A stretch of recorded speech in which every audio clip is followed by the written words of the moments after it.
Family Guy has spent more than 25 years being called the show that offends on purpose. Fans treat that like a credential, but the one episode Fox banned before a single American ever saw it still has never aired on US television. That is where the real story begins. This is Every Peter Griffin Controversy Explained, the show that died twice. Sometime in 1995, a student at the Rhode Island School of Design sat down to make his senior thesis film. The project was a short animated piece about a middle-aged man named Larry and his talking dog Steve. It was not polished, and it was never intended to reach any kind of audience beyond the people who would grade it. Seth MacFarlane was 21 years old, and his thesis film got him a job at Hanna-Barbera, one of the oldest animation studios in the country, which had been responsible for decades of Saturday morning cartoons that MacFarlane had grown up watching. He brought the Larry and Steve characters along with him, developing a follow-up short that aired in 1997, and the Larry material caught the attention of executives at Fox who were looking for the next animated primetime series after the sustained success of The Simpsons. What Fox offered MacFarlane was unusual, even by the standards of how the television industry developed new shows. They gave him a small budget and told him to build a pilot entirely on his own. MacFarlane later described the 6 months that followed as a period with essentially no sleep, working in his apartment to write, animate, and voice the entire presentation himself. When he brought the finished product back to Fox, the executives greenlit it immediately. Sandy Grusho, who was then president of 20th Century Fox Television, later described what MacFarlane had delivered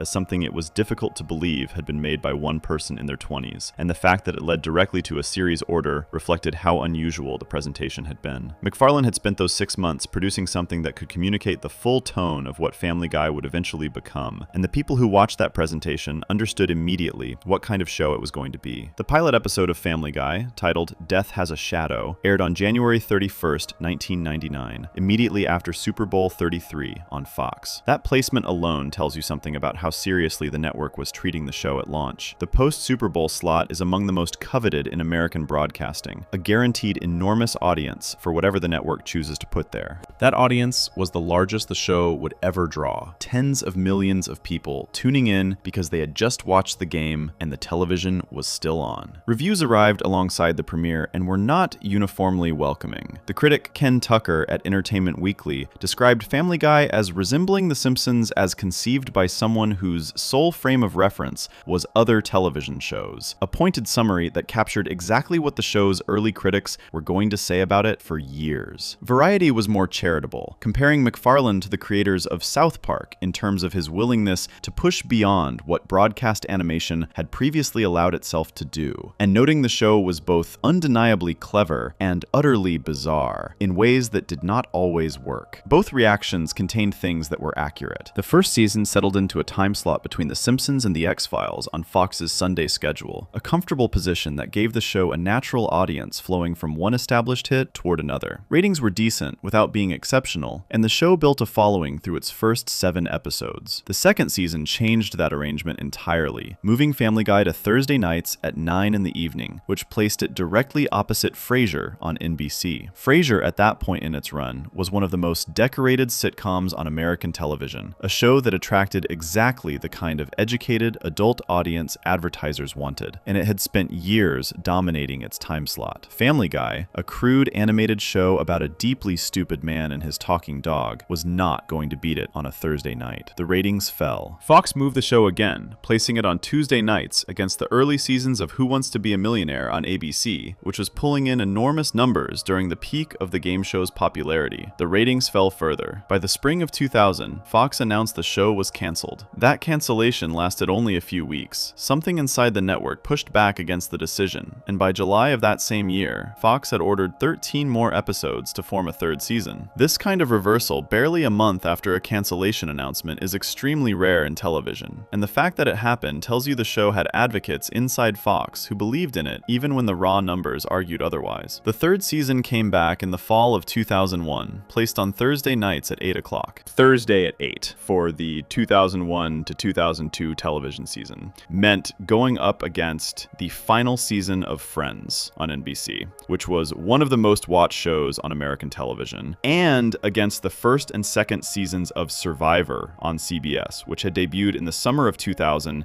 and was drawing audiences that most networks could only dream of attracting. Family Guy ran against both of those programs and lost, as almost anything would have. The ratings slid again through the third season, and when it ended in the spring spring of 2002, Fox canceled the show for the second time. This cancellation came without the reversal that had followed the first one. It settled and held, and the show went away. MacFarlane has described that second cancellation in various interviews as something he believed was permanent. During the years that followed, he was not sitting around expecting a call. He was working with two Family Guy writers, Mike Barker and Matt Weitzman, on a new project called American Dad, a show built around a CIA agent father and his family in a more overtly political register than the Griffin household had occupied. Fox ordered American Dad into production in 2003, and it premiered in February 2005, 3 months before Family Guy came back. MacFarlane had moved forward because there was no visible reason to assume anything else would happen. What happened instead came from two directions at once. Fox licensed the first seasons of Family Guy to Cartoon Network for syndication on Adult Swim, the late-night programming block that had been running since 2001 and that aired animation aimed at adults during the hours after midnight. Adult Swim occupied a strange position in the cable landscape. During the day, Cartoon Network served a young audience with children's programming. After a certain hour, the same channel became something completely different, a destination for a specific kind of viewer who stayed up late, appreciated humor that broadcast television would not have allowed, and was not part of the general family audience the traditional rating system measured most effectively. Family Guy found that audience on Adult Swim, and the ratings in that late-night slot were strong enough to produce data worth noticing. At the same time, Fox's home entertainment division released the first and second season box sets on DVD in 2003. The timing of these two events coming together produced a result nobody inside the industry had predicted with confidence. The Family Guy DVD set became the best-selling television DVD release of 2003, reportedly moving 2.2 million units in its first year alone, a number that placed it ahead of box sets for programs with much longer histories, larger casts, and substantially bigger promotional budgets. The entertainment industry at that point was still in the early stages of understanding how aggressively some audiences would use the DVD format to access programming they had missed or wanted to own, and the Family Guy numbers arrived as a demonstration of something the live rating system had never managed to capture. There was a large, committed audience for this show. That audience simply had not been watching it on Thursday nights at 9 against Frasier. Steve Feldstein, then an executive at Fox Home Entertainment, described the situation to the New York Times in terms that became one of the more quoted assessments of what the numbers meant. The fan base had been there all along, he suggested, waiting quietly while the show aired in time slots that its core viewers were not watching. The DVD release and the Adult Swim exposure had found that dormant audience and brought new viewers along with it. That description of a sleeping fan base applies to how the revival felt from the outside, but it also reflects something specific about who was watching Family Guy in the first place. The show had always attracted young male viewers who stayed up late, who discovered programs through word of mouth rather than network promotion, and who engaged with television in ways the live rating system of the early 2000s was simply not designed to count. These viewers had never stopped being interested in the show. They had just never been in the habit of watching television in the way the system was built to measure. By late 2003, the combination of DVD sales figures and Adult Swim ratings had made a persuasive argument inside Fox that the second cancellation had been an error. MacFarlane received calls he had not been expecting, discussions about bringing Family Guy back that he later described as genuinely surprising, given how definitively the situation had appeared to be resolved. He agreed, and production began on a fourth season in 2004. A detail from MacFarlane's own life during this period is worth noting here, because it has become part of the show's story in a way that no television writer would have scripted. On September 10th, 2001, MacFarlane delivered a speech at his alma mater, the Rhode Island School of Design, celebrating the previous night with students and faculty. The following morning, he was scheduled to return to Los Angeles on American Airlines Flight 11, one of the 4 planes hijacked in the September 11th attacks. He arrived at Logan Airport approximately 10 minutes too late to board, having received an incorrect departure time from his travel agent, and having stayed up late enough the night before that the morning was not easy. He later described the experience as something that only became fully real to him after the fact, since he was not on the plane and therefore never experienced the danger directly. He was 27 years old at the time, and Family Guy was already canceled. That the show's creator had come within 10 minutes of boarding one of the most historically significant flights in American history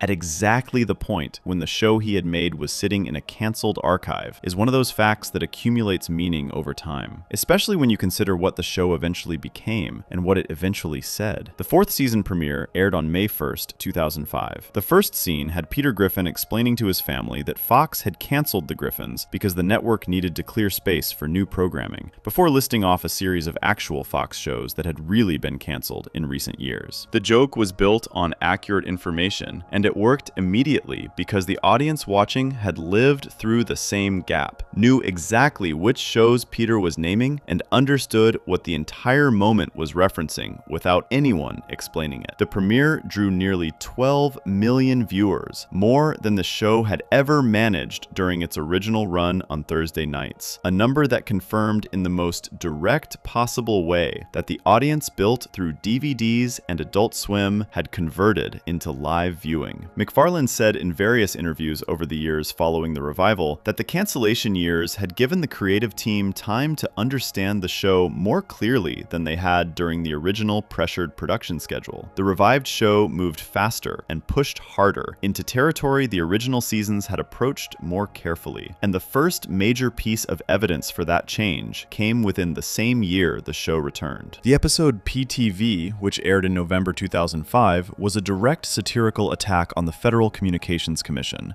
built out of anger over broadcast standards that had tightened significantly following a widely publicized wardrobe incident at the 2004 Super Bowl halftime show. The show was not easing back into production cautiously. It was announcing almost immediately that it intended to behave differently from the show that had been canceled twice for failing to beat Frasier in a Thursday night time slot. This change in posture was not only a creative choice made in a vacuum, the cancellation and revival had demonstrated something specific about what the audience for Family Guy was actually willing to do. 3 million people bought DVD box sets of a canceled animated show. Millions more found it on a cable channel after midnight and kept watching. The audience had followed the show through a 3-year gap, through 2 cancellations, through a period when the conventional wisdom inside the industry was that the show had simply not been good enough to hold its place. That audience had proven something about its own loyalty, and the production team that came back in 2004 was aware of it. A show managing a fragile place in a competitive schedule stays careful about which fights it picks. A show that has already tested how much its audience will endure on its behalf and received the answer that the answer is quite a lot has a different relationship to its own risk tolerance. Every controversy that came after this point, the episode banned for touching the subject of anti-Semitism, the AIDS joke that generated real protests from real organizations in Los Angeles and Chicago, the abortion episode that still has not aired on American television, the sustained 2-decade battle with the Parents Television Council, the transgender controversy, the domestic violence episode that shocked even regular viewers, these all happened within the context of a show that understood it had already survived what most shows do not survive. The revived Family Guy was not trying to stay in the middle of things, to balance the audience it had against the audience it hoped to attract. It came back knowing the audience was there, knowing the audience had proven its commitment in unusually concrete terms, and it behaved accordingly, picking fights it would not have picked in the more cautious years when the show was trying to avoid being canceled for the first time. Family Guy also holds a specific place in television history that has nothing to do with any of its jokes or controversies, and everything to do with what the DVD numbers demonstrated in 2003. It was the first program to be meaningfully revived through aftermarket sales data. The logic that Feldstein described, a dormant fan base waiting to be found through a format that worked better for how those viewers watched television than live primetime ever had, became a template that networks applied to other canceled programs in the years following the revival. The precedent that a show's live ratings during its initial run might not represent its actual audience, and that a home video market might contain evidence invisible to the standard measurement system, was not invented by Family Guy, but it was demonstrated by Family Guy at a scale that nobody could dismiss. That precedent shaped how networks thought about cancellations and audience measurement for at least the following decade. All of this happened before any episode generated a protest, before any banned episode was announced, before any celebrity or religious organization or federal agency became part of the show's story. The strange foundation on which every controversy eventually built itself was already in place, made out of a thesis film from a school in Rhode Island, a summer of sleepless work in an apartment, a set of DVD box sets that outsold every other television release in a single year, and an audience that had been watching reruns after midnight when nobody in the industry was paying close enough attention to realize how large that audience actually was. Before we move on, if you're enjoying this analysis, please consider subscribing. It helps the channel tremendously. The show that came back from 2 cancellations came back louder and more willing to pick fights. The first fight it had picked, even before the revival happened, was a quiet one, over a single episode involving a Jewish accountant that Fox had decided years earlier was simply too great a risk to ever put on the air. Section 2. The episode Fox wouldn't air. Before any protester stood outside a Fox building, before any religious organization issued a formal statement, before the Parents Television Council filed its first complaint against the show, Family Guy managed to generate its first significant institutional conflict over an episode that almost nobody ever saw. The episode was produced, completed, and then quietly shelved by the network before it ever reached an audience. For the better part of 3 years, it existed only as a finished piece of television that the network had decided it could not air, for reasons that said less about the episode itself than about how the industry understood the risk of comedy built around stereotype. The episode in question was produced during the second season's production cycle, around the year 2000,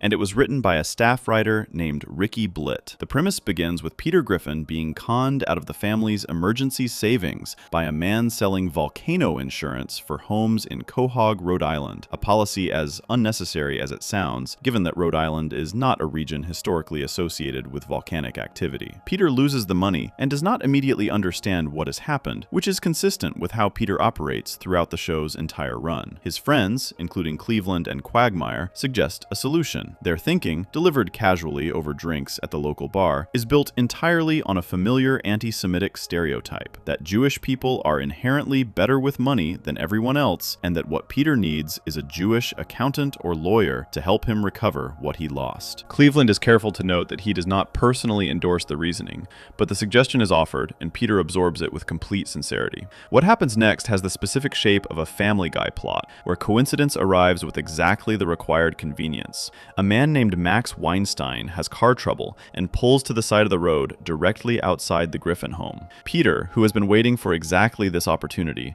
immediately identifies the last name as what he was looking for and approaches Max with his request. Max Weinstein is a Jewish accountant, voiced in the episode by actor Peter Riegert. He helps Peter recover the money from the insurance scammer. Peter is grateful and begins spending time with Max, visiting a synagogue, learning about the religion, and arriving at a conclusion that reflects exactly the kind of thinking he started with. If spending time with a Jewish accountant helped him solve his financial problem, Peter reasons, the best thing he could do for his son Chris's future would be to have him convert to Judaism. He takes Chris on an unauthorized trip to Las Vegas to arrange a quickie bar mitzvah, convinced he is giving his son a genuine advantage in life. Lois finds out, follows them to Las Vegas, and arrives in time to disrupt the ceremony. The synagogue's congregation responds with outrage, though not at the conversion itself so much as at the spectacle being made of their faith by a man who clearly does not understand what he is doing. The family escapes the angry congregants and makes it home on a bus, which turns out to be full of nuns who are equally displeased with Peter for dabbling outside Catholicism. The episode ends with Lois making the point directly that a person's success in life is not determined by their religion, and Peter recognizing, as he usually does at the end of these stories, that his thinking had been wrong throughout. The song that caused the most immediate discomfort was a musical number Peter performs early in the episode, before Max Weinstein arrives. Peter stands at a window, looking up at the night sky in a pose that mirrors the 1940 Disney film Pinocchio, specifically the scene in which the toy maker Geppetto wishes upon a star for a real boy. Peter sings to the same melody, but the lyrics replace the themes of the original with Peter's specific request for someone Jewish to help manage his family's finances. The song's title and its central lyric make the stereotype being mocked entirely explicit. The choice to mirror the Pinocchio scene so directly was not accidental. The writers knew what they were doing, positioning a character shaped by childlike foolishness in the exact visual frame of another character shaped by naive wish fulfillment, suggesting that Peter's belief in the stereotype is as magical and baseless as wishing on a star. McFarlane and the writing team had anticipated that the episode might raise concerns. Before production was finalized, McFarlane showed the script to 2 rabbis, both of whom reportedly approved the episode on the grounds that Peter learns the right lesson by the end. The point McFarlane made repeatedly in defending the episode was that Ricky Blitt, who wrote it, is Jewish, and that approximately 70% of the show's writing staff at the time was Jewish. The argument being made from inside the production was that the people most directly positioned to assess whether this episode crossed into genuine anti-Semitism had looked at it and concluded it did not. Fox's executives were not persuaded by that reasoning, or at least were not persuaded that an external audience would share the assessment of the people inside the room. The episode was completed and then held expelled from broadcast, placed in a category the network did not make particularly visible to the public. No announcement was made that an episode had been pulled. The show simply continued its second season without the episode appearing, and then its third season, and the episode sat in an archive while the show went through its first cancellation, its partial revival, and its second cancellation. MacFarlane, speaking about the decision before the episode's first public airing, described Fox's reasoning with pointed sarcasm. His framing of what the network meant by calling the episode too risky suggested that risky at Fox meant anything that did not feature a specific kind of safe, commercially palatable celebrity content in its place. The joke was pointed enough to make clear that MacFarlane's view of the network's logic was not particularly charitable. The episode's first public appearance came through two routes at nearly the same moment. The Season 3 DVD box set, released in September 2003, included the episode as a bonus piece of content, making it available for purchase before it had ever been broadcast. Then, in November of the same year, Adult Swim aired it as part of its Family Guy syndication block. By the time Fox finally aired the episode on its own network in December 2004, it had already been seen by a substantial number of viewers through both of those channels, which somewhat undercut the argument that the episode had been too dangerous to broadcast. The critical reception when the episode finally reached a broader audience was not the explosion of outrage Fox had apparently been bracing for. Lisa Keyes, writing in The Forward, a Jewish-American publication with a long history of covering culture and politics, assessed the episode and concluded it was not necessarily demeaning to Jewish people, though she found it too bland to be particularly funny. That assessment, coming from a critic writing in a publication deeply embedded in the community, whose potential offense had led to the episode being shelved for years, captured something important about the gap between what Fox had feared and what the episode actually was. The institutional anxiety inside the network had treated the episode as a potential flashpoint. A Jewish publication evaluated it and concluded the main problem was that it was not very good comedy. This gap between network fear and actual audience reception is part of what makes this particular controversy worth examining carefully. Fox's decision to hold the episode was not made after consulting Jewish organizations, religious leaders, or community advocates. It was made internally, by television executives who were imagining a hostile reaction and choosing to prevent it rather than test whether that reaction would actually materialize. The two rabbis MacFarlane consulted had been comfortable with the episode. The writer who created it was Jewish. The majority of the people in the writer's room were Jewish. The first substantial critical assessment from a Jewish publication described it as undamaging. None of that information was in the room when the network made its decision, because the decision was made before any of it could be gathered. What the episode's history also reveals is something about how the show was constructed to handle stereotype. Family Guy, especially in its early seasons, frequently built its humor around Peter misunderstanding something that the audience understands clearly. The show is not endorsing Peter's worldview. The show is displaying Peter's worldview as a demonstration of foolishness, and the audience is positioned to observe that foolishness from the outside. This structure is the same one the episode uses with the anti-Semitic stereotype at its center. Peter believes Jewish people are inherently better with money. The episode follows that belief to its logical conclusion and reveals it as the nonsense it is, not through direct argument, but by showing what happens when someone actually operates on it. Max Weinstein is not a financial genius. He is a Jewish accountant who does his job reasonably well. Peter's assumption that hiring him would magically solve all financial problems was always going to collide with reality, because the assumption itself was magical thinking. Fox's discomfort with the episode was essentially a discomfort with the mechanism of satire itself, specifically with the risk that an audience might absorb the stereotype without absorbing the satirical frame surrounding it. This is a genuine concern in comedy, and not an irrational one. Satire of prejudice does occasionally fail to communicate to some portion of its audience that it is satire rather than endorsement. But the specific calculation Fox made, that the safer choice was to suppress the episode entirely rather than trust the audience to read the frame correctly, was one that the evidence available at the time did not fully support. MacFarlane had taken the reasonable precaution of having the script reviewed by people in the community the episode was most likely to affect. The people who reviewed it were not alarmed. The network chose to override that assessment anyway. The episode accumulated a second controversy of a completely different kind years after it had finally reached its audience. In October 2007, a music publishing company called Born, which owned the rights to the song When You Wish Upon a Star, filed a copyright infringement lawsuit against Fox, Cartoon Network, Seth MacFarlane, and the show's composer, Walter Murphy. The claim concerned the song Peter sings in the episode, which the lawsuit described as a thinly veiled copy of the original. The Born company sought unspecified damages and asked the court to halt the episode's distribution entirely. entirely. The legal argument was built on the claim that the parody version harmed the value of the original song by associating it with offensive content. This is not a frivolous basis for a lawsuit, since some courts have found that parody uses that damage the market for an original work can fail the fair use defense even when other factors favor the parodist. The complication for Bourne was that the case also revealed something mildly embarrassing about their own timeline. The episode had aired on Adult Swim in November 2003 and had been rebroadcast approximately 36 times by the time the lawsuit was filed in 2007. Bourne had apparently learned of the parody from a clip on a video sharing platform, meaning the episode had existed publicly for nearly 4 years before the rights holder became aware of it. McFarlane's legal team had actually tried to avoid this situation before the episode was produced. The show's creators had approached Bourne seeking a license to use When You Wish Upon a Star legitimately, and Bourne had refused the request. McFarlane's team then commissioned a song close enough to the original to be recognizable as a parody of it without requiring permission. The lawsuit, when it finally arrived, was challenging the strategy the show had adopted, specifically because permission had been denied. Judge Deborah Batts, ruling in March 2009, sided entirely with the show. Her decision found that the song in the episode qualified as parody rather than simple satire, a distinction that matters enormously under copyright law. A parody targets the original work itself as its subject. A satire uses the original merely as a vehicle for commentary about something else entirely. The court found that Peter's song commented on two things at once. First, on the innocent, wishful worldview the original song represents, and second, on the reputed anti-Semitism of Walt Disney, the man whose studio had made the song famous. By placing an anti-Semitic character in the visual frame of a Disney Pinocchio scene, and setting his words to the melody of a song identified with that studio's brand of wholesome American fantasy, the episode was arguing that the comforting surface of that fantasy and the ugliness of real prejudice can occupy the same frame simultaneously. The judge found that this constituted a genuine comment on the source material, which made the use a protected parody rather than simple appropriation. The ruling also addressed the claim that the parody had damaged the commercial value of the original song. The court found that the markets for the two works were sufficiently different that no meaningful competition existed between them. People who wanted to license When You Wish Upon a Star for its original wholesome associations were not going to be deterred by the existence of a parody on an animated adult comedy. The lawsuit was dismissed in Fox's favor. The episode that Fox had held off the air for 3 years out of concern that it would offend Jewish viewers ended up being reviewed without significant alarm by Jewish critics and publications, then litigated over by a music publisher who had initially refused to license the song, and finally vindicated on both fronts. The network's institutional anxiety had proved to be more dramatic than the actual reception warranted. This became a pattern that would repeat itself across the show's history in various forms. The fear of a reaction, managed through suppression, followed by a real-world response that was considerably less explosive than the institutional response the fear had produced. The first episode Family Guy ever had shelved never generated the controversy Fox had been protecting against. What it did generate, years later and entirely unexpectedly, was a small but legally significant piece of intellectual property law. Before we move on, if you're enjoying this analysis, please consider subscribing. It helps the channel tremendously. The network's fear about one stereotype had shaped the episode's entire journey, from production to ban to DVD release to a federal judge's ruling. The next controversy the show created was quicker, louder, and came from the opposite direction. Not from an institution afraid of audience reaction, but from real advocacy organizations responding to a joke they had already heard. Section 3. You Have AIDS. Peter Griffin's most consistent quality across the entire run of Family Guy is not stupidity in the simple sense, where a character does foolish things for comedic convenience and the show moves on. His foolishness has a specific texture. Peter genuinely believes, at each moment he acts, that he is doing the right thing. He does not suspect that his understanding of a situation might be incomplete or that his response to it might be wrong. That total absence of self-awareness is what makes him useful as a vehicle for dark comedy, because the show can place him in front of almost any sensitive subject, show him mishandling it entirely, and the joke is never at the expense of the subject itself. The joke is always at the expense of Peter's confidence. This mechanism runs through hundreds of episodes, and it functions reasonably well when the subject Peter is mishandling is large enough and abstract enough that the distance between his foolishness and the real issue stays visible. The audience watches Peter do something wrong, understands why it is wrong without the show having to explain it, and the point is made through the gap between his intentions and reality. The The engine of this comedy, across the show's long run, is the reliability of that gap. Peter's intentions are always sincere. The results are always a disaster. The audience is trusted to occupy the space between those two things. Cutaway gags introduce a complication into this mechanism that the show navigates with varying degrees of success. A normal plot-based joke keeps the gap visible because the episode continues after the moment. Consequences unfold, another character responds, and the surrounding story frames the foolish act within something resembling cause and effect. A cutaway gag does not work that way.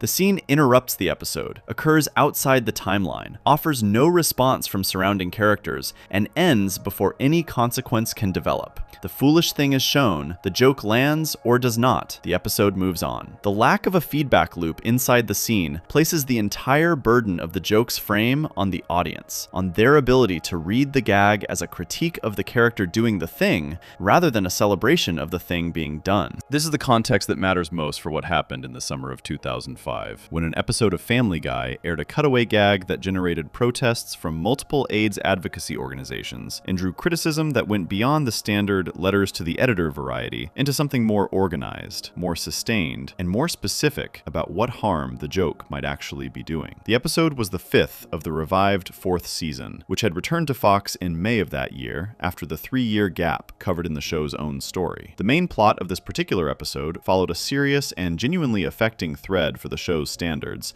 involving the discovery that Loretta, the wife of main character Cleveland Brown, had been having an affair with Quagmire, the Griffin's neighbor. This storyline required the episode to stay close to real emotional weight for significant stretches of its runtime, showing Cleveland's reaction to betrayal and the consequences for his friendship with Quagmire. By Family Guy standards, the main plot was carrying actual feeling. The cutaway that generated the controversy had nothing to do with that storyline. It arrived through one of the show's standard mechanisms. A character makes a claim about themselves, the episode illustrates the claim through a brief flashback scene, and then the episode returns to the present. Peter, in this case, tells someone that he has a particular gift for delivering difficult news to people. The claim is absurd on its face, given everything the audience knows about Peter, but the episode plays it straight long enough to introduce the flashback. The flashback shows Peter in a hospital room, standing with 3 other men, all of them in the red waistcoats and matching outfits of a barbershop quartet. They are gathered around the bed of a man who is seriously ill. They sing him a song, informing him that he has been diagnosed with AIDS, delivering this information through an upbeat, cheerful, choreographed musical number that treats the moment with the same jaunty energy a quartet might bring to a birthday celebration. The lyrics of the song describe how the infection might have been transmitted, pointing at the man's arm to suggest needle use and raising the possibility of unprotected sexual contact. The patient himself is depicted as young, thin, and in poor health, with features that some critics interpreted as suggesting the show was coding him as gay without stating it directly. The joke is built on the collision between the gravity of the diagnosis and the aggressively inappropriate register of the delivery. Peter believes he is being helpful and considerate. The gap between that belief and the reality of what is happening is so wide that the scene is, in terms of its comedic logic, built entirely around exposing his obliviousness rather than making light of the patient's situation. The intent is clear enough inside the room where the joke was written. The patient is not the target of the humor. Peter's fundamental inability to understand what a moment calls for is the target. The problem was that this intent was not what some viewers and organizations took from the scene. The episode aired on June 12, 2005, and was rerun in August of the same year. Shortly after the rerun, The Advocate, a publication focused on LGBT issues, reported on the reaction from AIDS service organizations that had been watching. The response from those organizations was not measured or ambivalent. The executive director of AIDS Project Los Angeles, speaking to reporters after the episode aired, described the barbershop quartet sequence as something no television network should have allowed on the air in 2005, calling it inexcusable and arguing it reinforced the kind of stigma around HIV and AIDS that organizations like his had spent years working to reduce. His comparison placed the joke in the same category as performing a cheerful song about breast cancer or leukemia, suggesting the subject matter was so far beyond what responsible comedy should approach lightly that the intent behind the joke did not change the damage it caused simply by existing. Action AIDS, another advocacy organization, responded through its executive director, who went further in describing what the organization wanted. The demand was for an apology from Fox directed specifically at people living with HIV and AIDS, and at their families, acknowledging that a joke of this kind had had caused harm, regardless of its original purpose.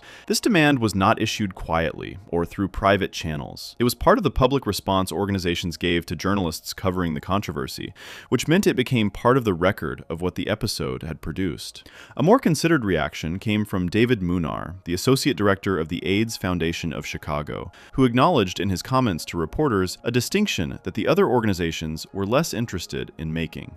Munar suggested that the show's writers might have been attempting to use dark humor to expose the absurdity of delivering bad news through an inappropriate song and dance performance, which would place the joke in the mode described above, targeting Peter's obliviousness rather than the illness. His concern was not that the intent was malicious. His concern was that the intent would not reach every viewer who saw the scene. Some portion of the audience, he argued, might absorb the image of a barbershop quartet singing cheerfully about AIDS and conclude that the disease had become something casual and laughable without ever engaging with the satirical frame built around Peter's behavior. The message, even if the message was responsible, was at risk of being lost before it arrived. This distinction between Munar's reaction and those of the other two organizations matters when looking at what this controversy actually says about the show's relationship with its own comedy. AIDS Project Los Angeles and Action AIDS were objecting to the gag as harmful, regardless of frame. Munar was objecting to the gap between what the show intended and what some viewers might receive. These are related concerns, but they are not the same concern, and the difference between them reveals something about where the real problem in this kind of joke sits. The show was relying on its audience to read two things at once: the content of the scene, which involves a man being given a terrible diagnosis through an absurd and joyful musical number, and the meta level of the scene, which is that Peter believes this to be appropriate, and his belief is what the audience should find funny. Comedy that requires holding two registers simultaneously only works if both registers are available to the viewer at the same time. For an audience member who has personal experience with HIV or AIDS, whether through their own diagnosis, through losing someone, or through working in advocacy or healthcare, the content of the scene may be sufficiently loaded that the meta level does not get a chance to operate. The joke's frame requires a kind of emotional distance that not every viewer can sustain from certain subjects. This is not an argument that subjects like AIDS cannot appear in comedy at all. It is a more specific observation about cutaway gags as a format and their particular limitations when the subject matter they invoke carries enough personal weight for part of the audience. A cutaway gag that lasts roughly 30 seconds exists outside the episode's main timeline and ends without any character comment on what just happened, gives the frame almost no space to establish itself. The joke arrives fast, the scene ends, and the audience is left with whatever they absorbed in that window. For viewers without personal connection to the disease, the frame probably lands as intended. For viewers with that connection, the content of the scene may fill the window entirely before the frame has time to operate. The FCC received complaints following both the original airing and the rerun, adding a formal regulatory dimension to the advocacy organization's objections. This combination, organized advocacy groups making public statements and formal complaints filed with a federal agency,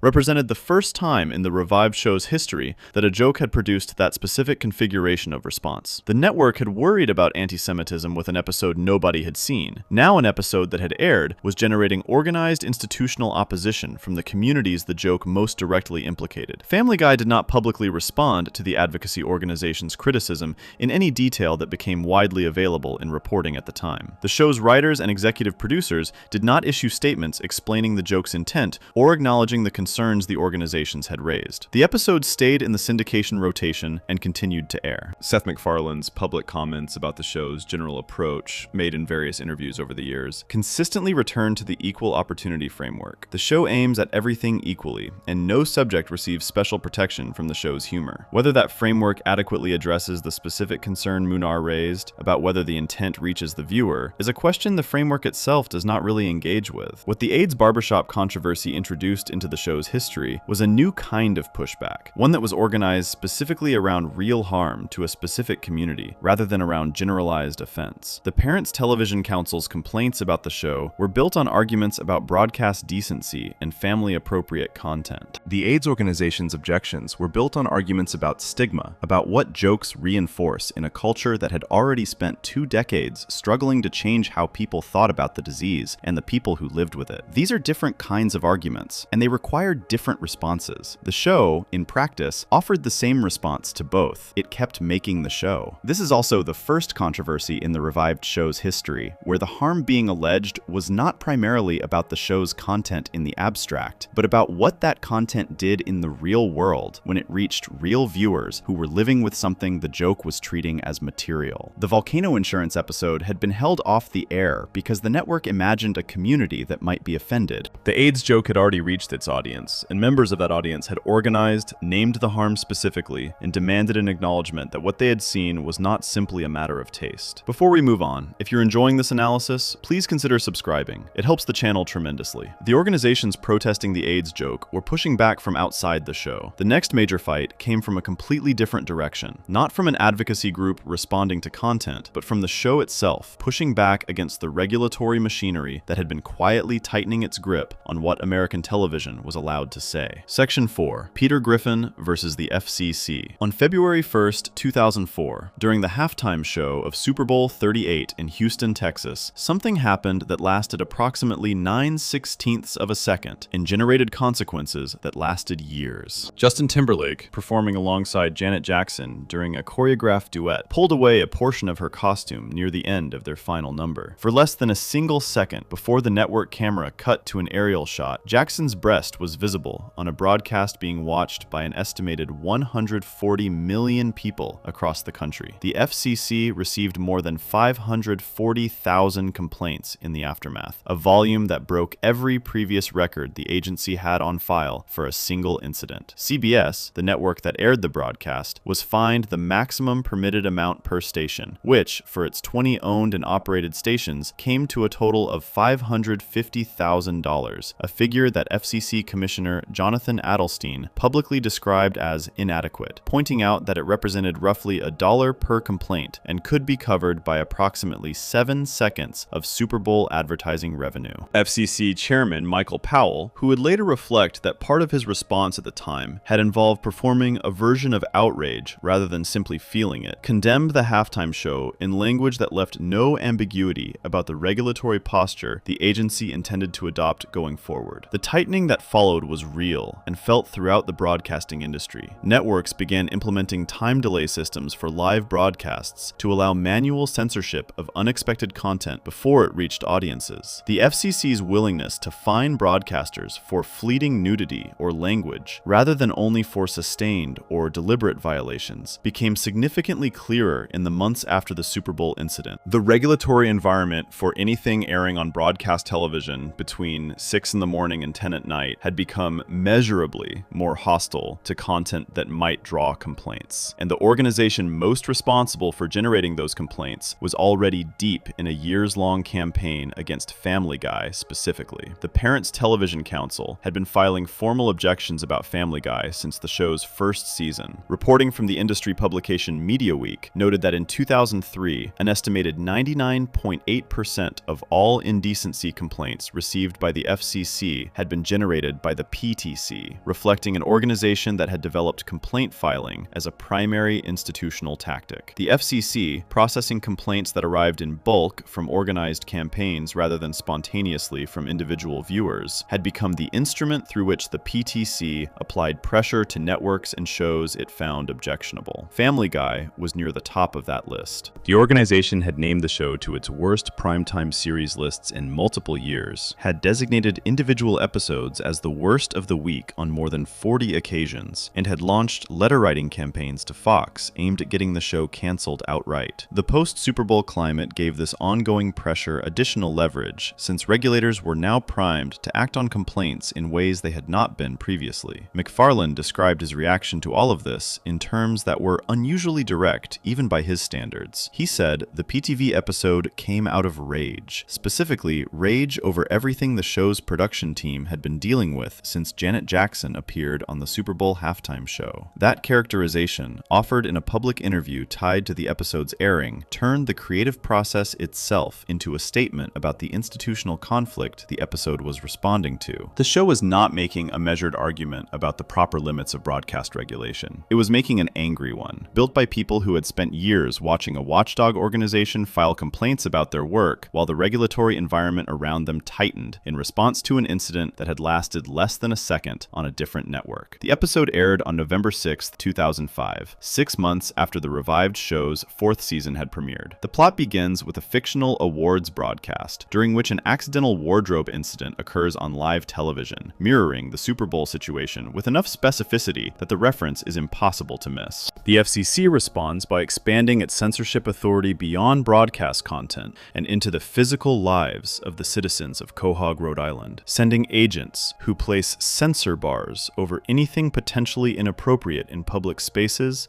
and use air horns to block any language that might be considered indecent. This escalation, from regulating what appears on television to regulating what people do and say in their own private lives, is where the episode's central satirical argument lives. It is not a subtle argument. The show was not trying to be subtle. Peter responds to the initial FCC interference with his television viewing by starting his own cable network, which he calls PTV. The name is one letter removed from the Parents Television Council's common abbreviation, a choice that could not be accidental. PTV broadcasts existing programs unedited, allowing content that network standards had previously required to be softened or cut, and adds original programming that reflects Peter's specific taste and humor. The station becomes enormously popular, at which point Lois, genuinely concerned about the influence the content might have on children, contacts the FCC to have it shut down. This detail is worth pausing on because the episode is not making a simple argument that all censorship is wrong and all content should be allowed. Lois's concern about the effect of Peter's programming on children is presented as legitimate, not as the position of a villain. The episode's actual target is something more specific than censorship in the abstract. It is the disproportionate institutional response that results when regulatory agencies treat the complaints of organized advocacy groups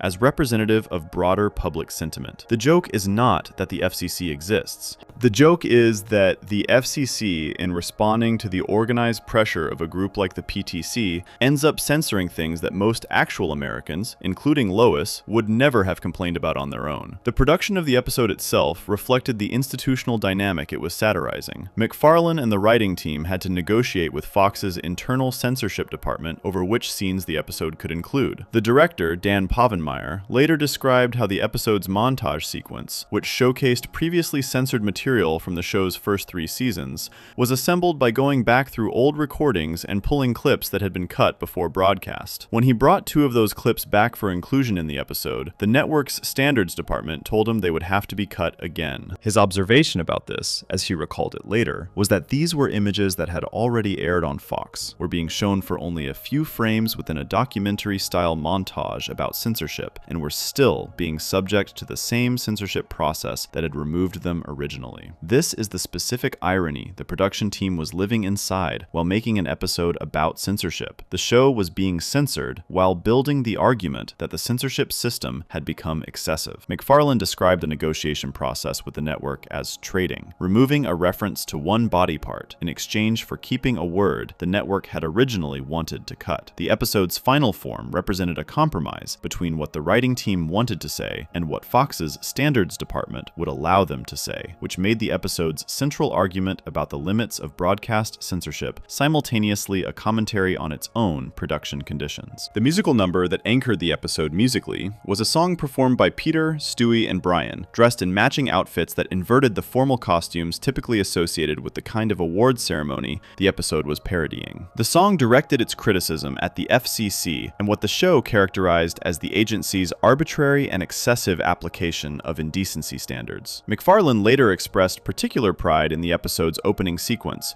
which had been added after the producers discovered the episode ran several minutes short of its required runtime. The song received a Primetime Emmy nomination for Outstanding Original Music and Lyrics, a piece of institutional recognition, arriving for an episode built entirely around institutional criticism. Critical response to the episode when it aired was almost uniformly positive. The Chicago Tribune described it as the show's most rebellious installment to date, a designation that carried weight given how much territory the show had covered in its original 3 seasons and in the first year of the revival. The television critic Ryan Budke of TV Squad called it his personal favorite episode of the entire series. Jacqueline Cutler of the Star-Ledger described it as the funniest and most sharply satirical half-hour on television in some time. The Hartford Courant dissented, calling it entirely unfunny, a minority position among critics covering the broadcast. The PTC's response to the episode was almost perfectly ironic in the way it played out. The organization had spent years filing complaints about Family Guy with the FCC,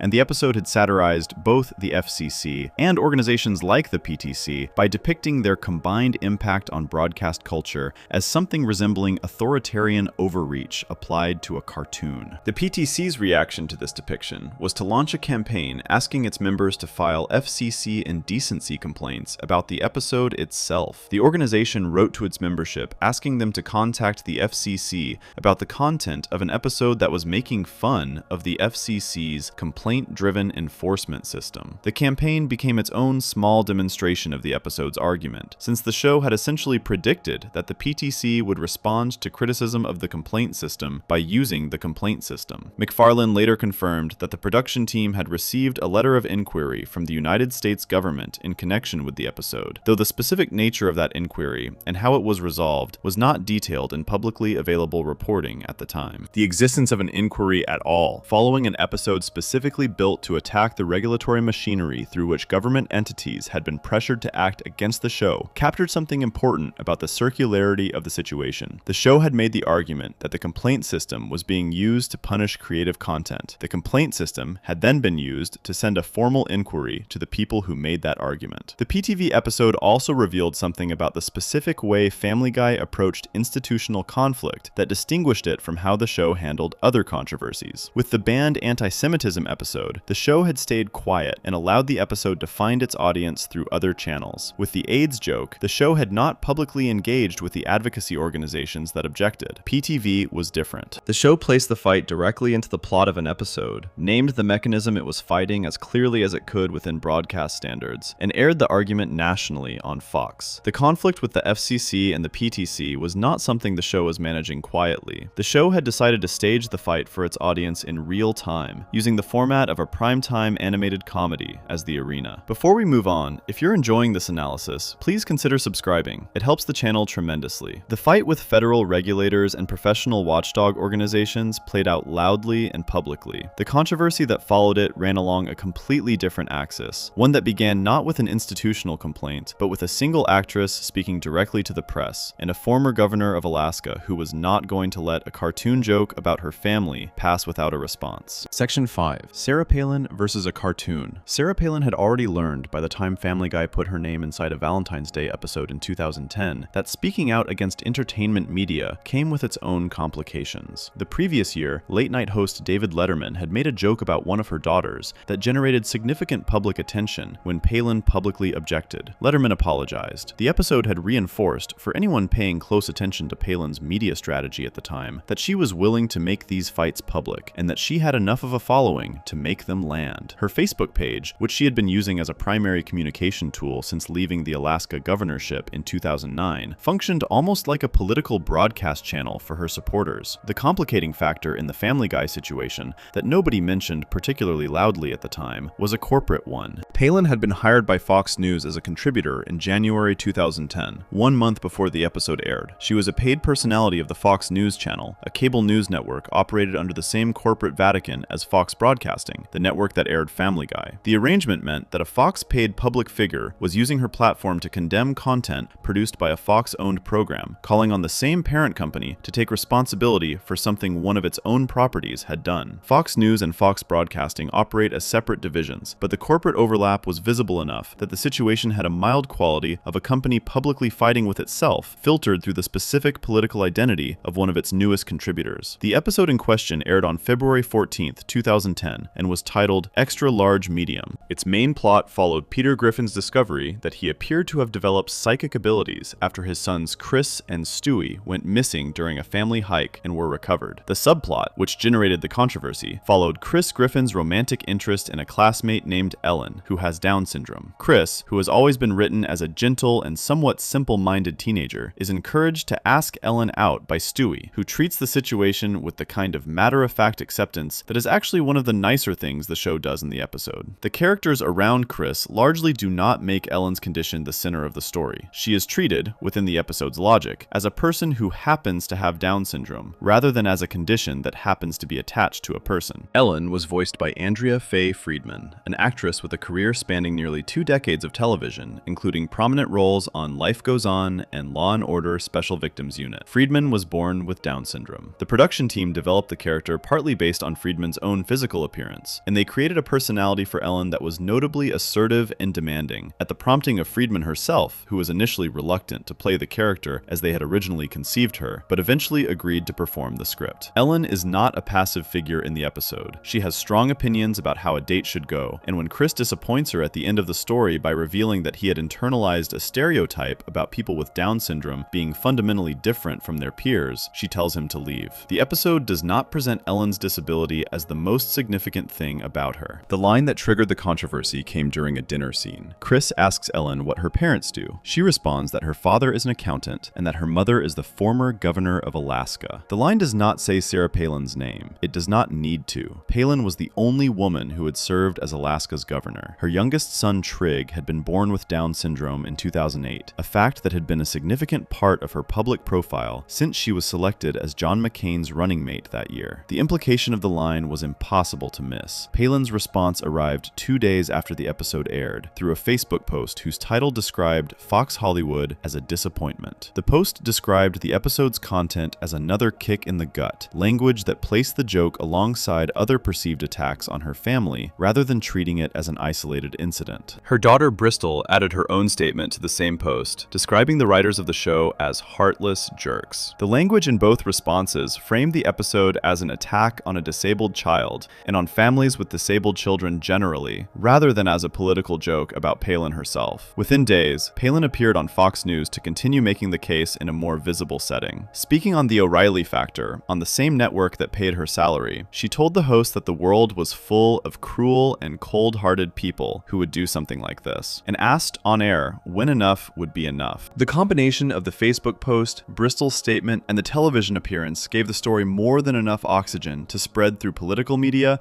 and entertainment media simultaneously, generating the kind of multi-day news cycle that these kinds of fights tend to produce when a sufficiently recognizable figure decides to sustain the conflict rather than let it pass. What happened next complicated the story in a way that Palin had probably not anticipated. Andrea Faye Friedman sent an email to the New York Times, which published an excerpt. The email opened by identifying herself by name, noting that she had been born with Down syndrome and had played the role of Ellen in the episode. She observed that Palin appeared not to have a sense of humor, and stated that she personally thought the line about the former governor was very funny, and that the word for what it was doing was sarcasm. Her family, she wrote, thought laughing was good, and her parents had raised her to have a sense of humor and to live a normal life. The email also contained a more pointed comparison between how her own mother had raised her and how Palin appeared to handle her son, comparing the latter to carrying a child around like a loaf of French bread in search of sympathy and votes. The full email, once it circulated beyond the Times excerpt, became part of the controversy's second act. Friedman was not simply defending the episode as acceptable satire. She was making a specific argument about who was being harmed by what. Her position was that Palin's framing of the situation as protective of people with Down syndrome was itself a misrepresentation, because Palin was speaking for a community whose actual member involved in the episode had no objection to it and had in fact found it funny. The person whose experience Palin was claiming to defend was Friedman, and Friedman was publicly explaining that Palin's defense was neither wanted nor accurate. McFarlane addressed the controversy shortly afterward in an appearance on the television program Real Time with Bill Maher. His description of what Friedman's response had actually communicated was precise. He characterized Palin's original objection as a gesture of defense, Palin positioning herself as the protector of a community by pushing back against a joke. What Friedman had said, in McFarlane's reading of it, was that she did not need that kind of protection. She was happy, she loved her life, and she did not require a former governor to use a piece of cartoon footage to generate pity on her behalf, because she did not see her life as something that warranted pity in the first place. The actress was, in other words, rejecting the premise on which Palin's outrage was built. Steve Callahan, who wrote the episode, was asked about the controversy at the San Diego Comic-Con in July 2010. His response to a question about the Palin situation was brief and pointed. He described his decision-making process for the season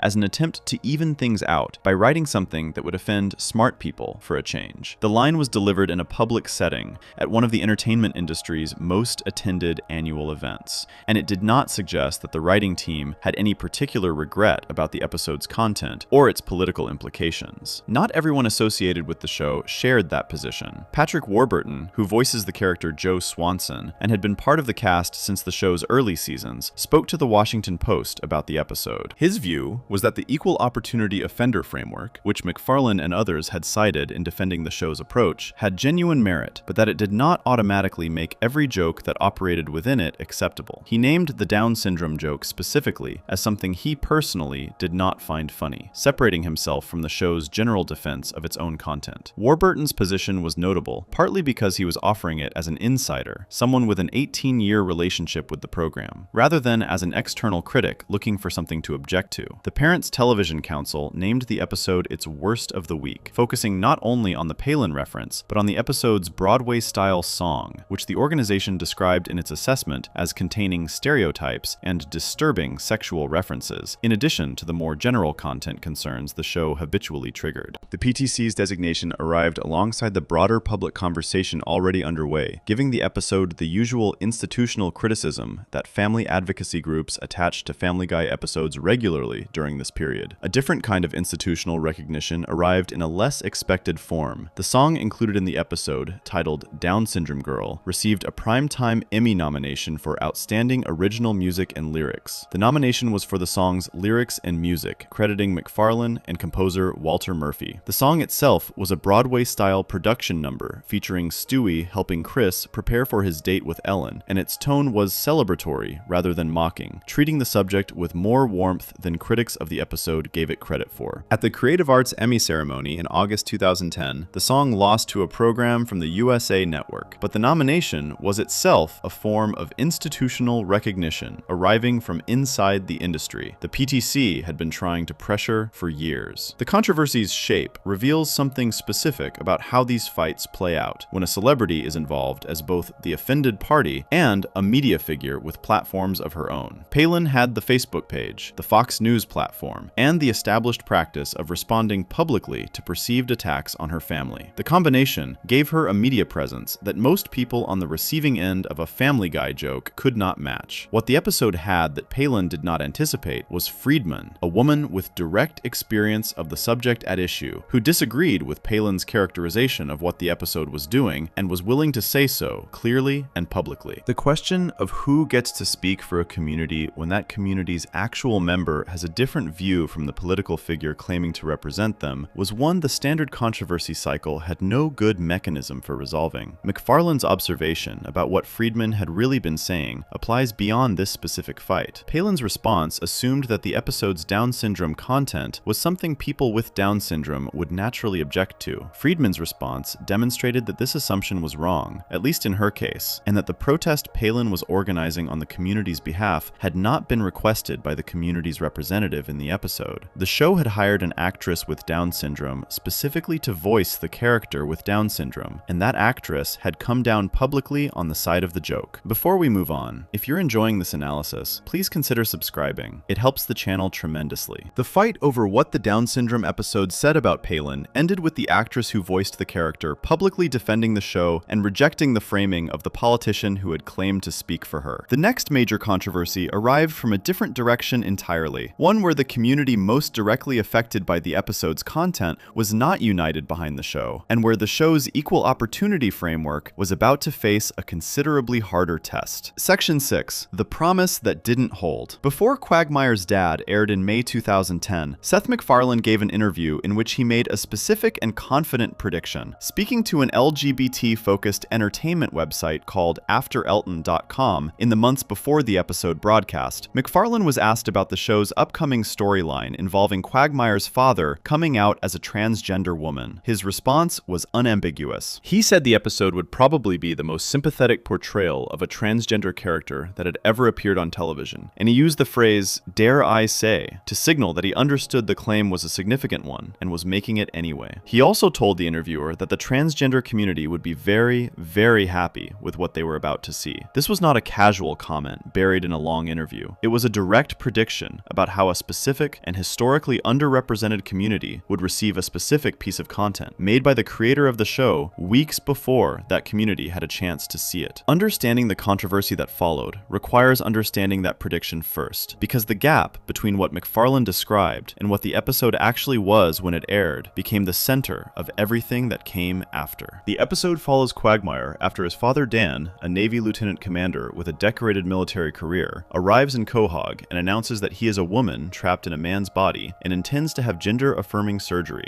Dan undergoes the surgery backstory and changes her name to Ida Davis. The storyline gives Ida a backstory that the episode uses as the basis for what MacFarlane and others in the production described as the sympathetic element. She is portrayed as having lived her entire adult life in service to her country while carrying something she had suppressed, and her decision to finally act on her identity is framed within the episode as a declaration that she wants to be happy for whatever time she has left, rather than continue being miserable. Quagmire, shocked and struggling to process the news, is given room over the course of the episode to move toward acceptance of his parent, and by the end arrives at something resembling understanding, not through a direct speech or explicit moral lesson, but through the quieter recognition that Ida is still the person who raised him. These elements are real. Several critics who reviewed the episode acknowledged them. Emily Vanderwerth at the AV Club, writing the day after the episode aired, described the scenes between Quagmire and Ida as surprisingly well done for a show that typically does not prioritize this kind of emotional depth. Ramsey Eisler at IGN credited the writing team for the twist of making Quagmire's father a sympathetic figure with a genuine war hero background rather than a punchline. The episode's instinct to complicate Quagmire's character through his relationship with Ida, and to treat the relationship as something worth taking seriously, produced moments that critics who were otherwise critical of the episode conceded were better than they expected. The second half of the episode is where the claims MacFarlane had made in the After Elton interview met serious difficulty. While Quagmire processes his father's transition, the show runs a parallel story following Brian, who travels out of town for a seminar and returns to find himself charmed by an attractive woman he meets at a local bar. Brian does not know she is Quagmire's father. They talk at length. He finds her warm and intelligent and genuinely appealing, and the two of them spend the night together. When the rest of the Griffin household reveals to Brian the next day who the woman actually was, his reaction is staged as an extended physical gag. He vomits continuously for 30 seconds, with the show filling the frame with the full consequences of the scene. This is followed by another scene in which Brian compares transgender people to sex offenders, making the joke that when they move somewhere new, they are required to notify the neighborhood. These two moments, the vomiting sequence and the sex offender comparison, became the specific points of contention in every substantive critical response the episode received. The AV Club's Vanderwerf, after acknowledging what the episode had done well, described the scenes of mockery as too mean-spirited, placing them in what she characterized as the worst parts of the show's toolkit. Brent Hartinger at AfterElton.com, who had published the original pre-episode interview in which MacFarlane made his sympathetic portrayal claim, reviewed the episode the morning after it aired and wrote a response that framed his own confusion as a logic problem. He acknowledged that the episode deserved credit for certain things it had done with Ida's characterization. He then observed that a male character who has sex with a transgender woman without being informed she is transgender then vomits for 30 seconds upon learning the truth, while another character compares her to a sex offender, was an unusual piece of evidence for a creator's claim to have produced television's most sympathetic transgender portrayal. He found it impossible, in his own words, to reconcile the episode he had just watched with the description MacFarlane had given him months earlier, and concluded that one of two things must be true. Either the episode was not what MacFarlane believed it was, or MacFarlane had not understood what he had promised. The Gay and Lesbian Alliance Against Defamation, commonly known as GLAAD, released a statement the day after the episode aired, describing the organization's serious concerns about the episode's content, and noting that those concerns were being shared widely within the community the organization represented. GLAAD's media team confirmed it was in contact with Fox about the matter. The language of the statement was careful and measured compared to Hartinger's response, framing the objection as shared concerns being formally addressed through institutional channels, rather than as an outright condemnation. But the substance was not ambiguous. The episode had caused harm to the transgender community, in GLAAD's assessment, and the organization wanted to engage with the network that had aired it. This is the moment where the contrast with the previous controversy becomes visible. 3 months earlier, the Down syndrome episode had produced a fight with Sarah Palin, in which the actress who actually had Down syndrome and had appeared in the episode publicly rejected Palin's characterization of it as harmful, argued that the joke was aimed at the politician rather than at the condition, and said she personally found it funny. Palin had claimed to speak for the community. Friedman, from inside the community, had said the claim was false and the defense was unwanted. That dynamic had resolved the controversy on terms favorable to the show, at least in terms of the public record, because the most credible voice available on the question of whether people with Down syndrome should be offended by the episode turned out to be the person with Down syndrome who made the episode. The transgender episode did not produce an equivalent counterweight. No prominent transgender figure came forward within days of the episode episode airing to tell GLAAD its concerns were misplaced, or to argue publicly that the vomiting scene and the sex offender comparison had been misread. The critical response from the LGBT press was organized and consistent in its objections. The concerns GLAAD had raised were not publicly disputed by voices from within the transgender community, in the way Palin's objections had been disputed by Friedman. The equal opportunity framework the show operated under,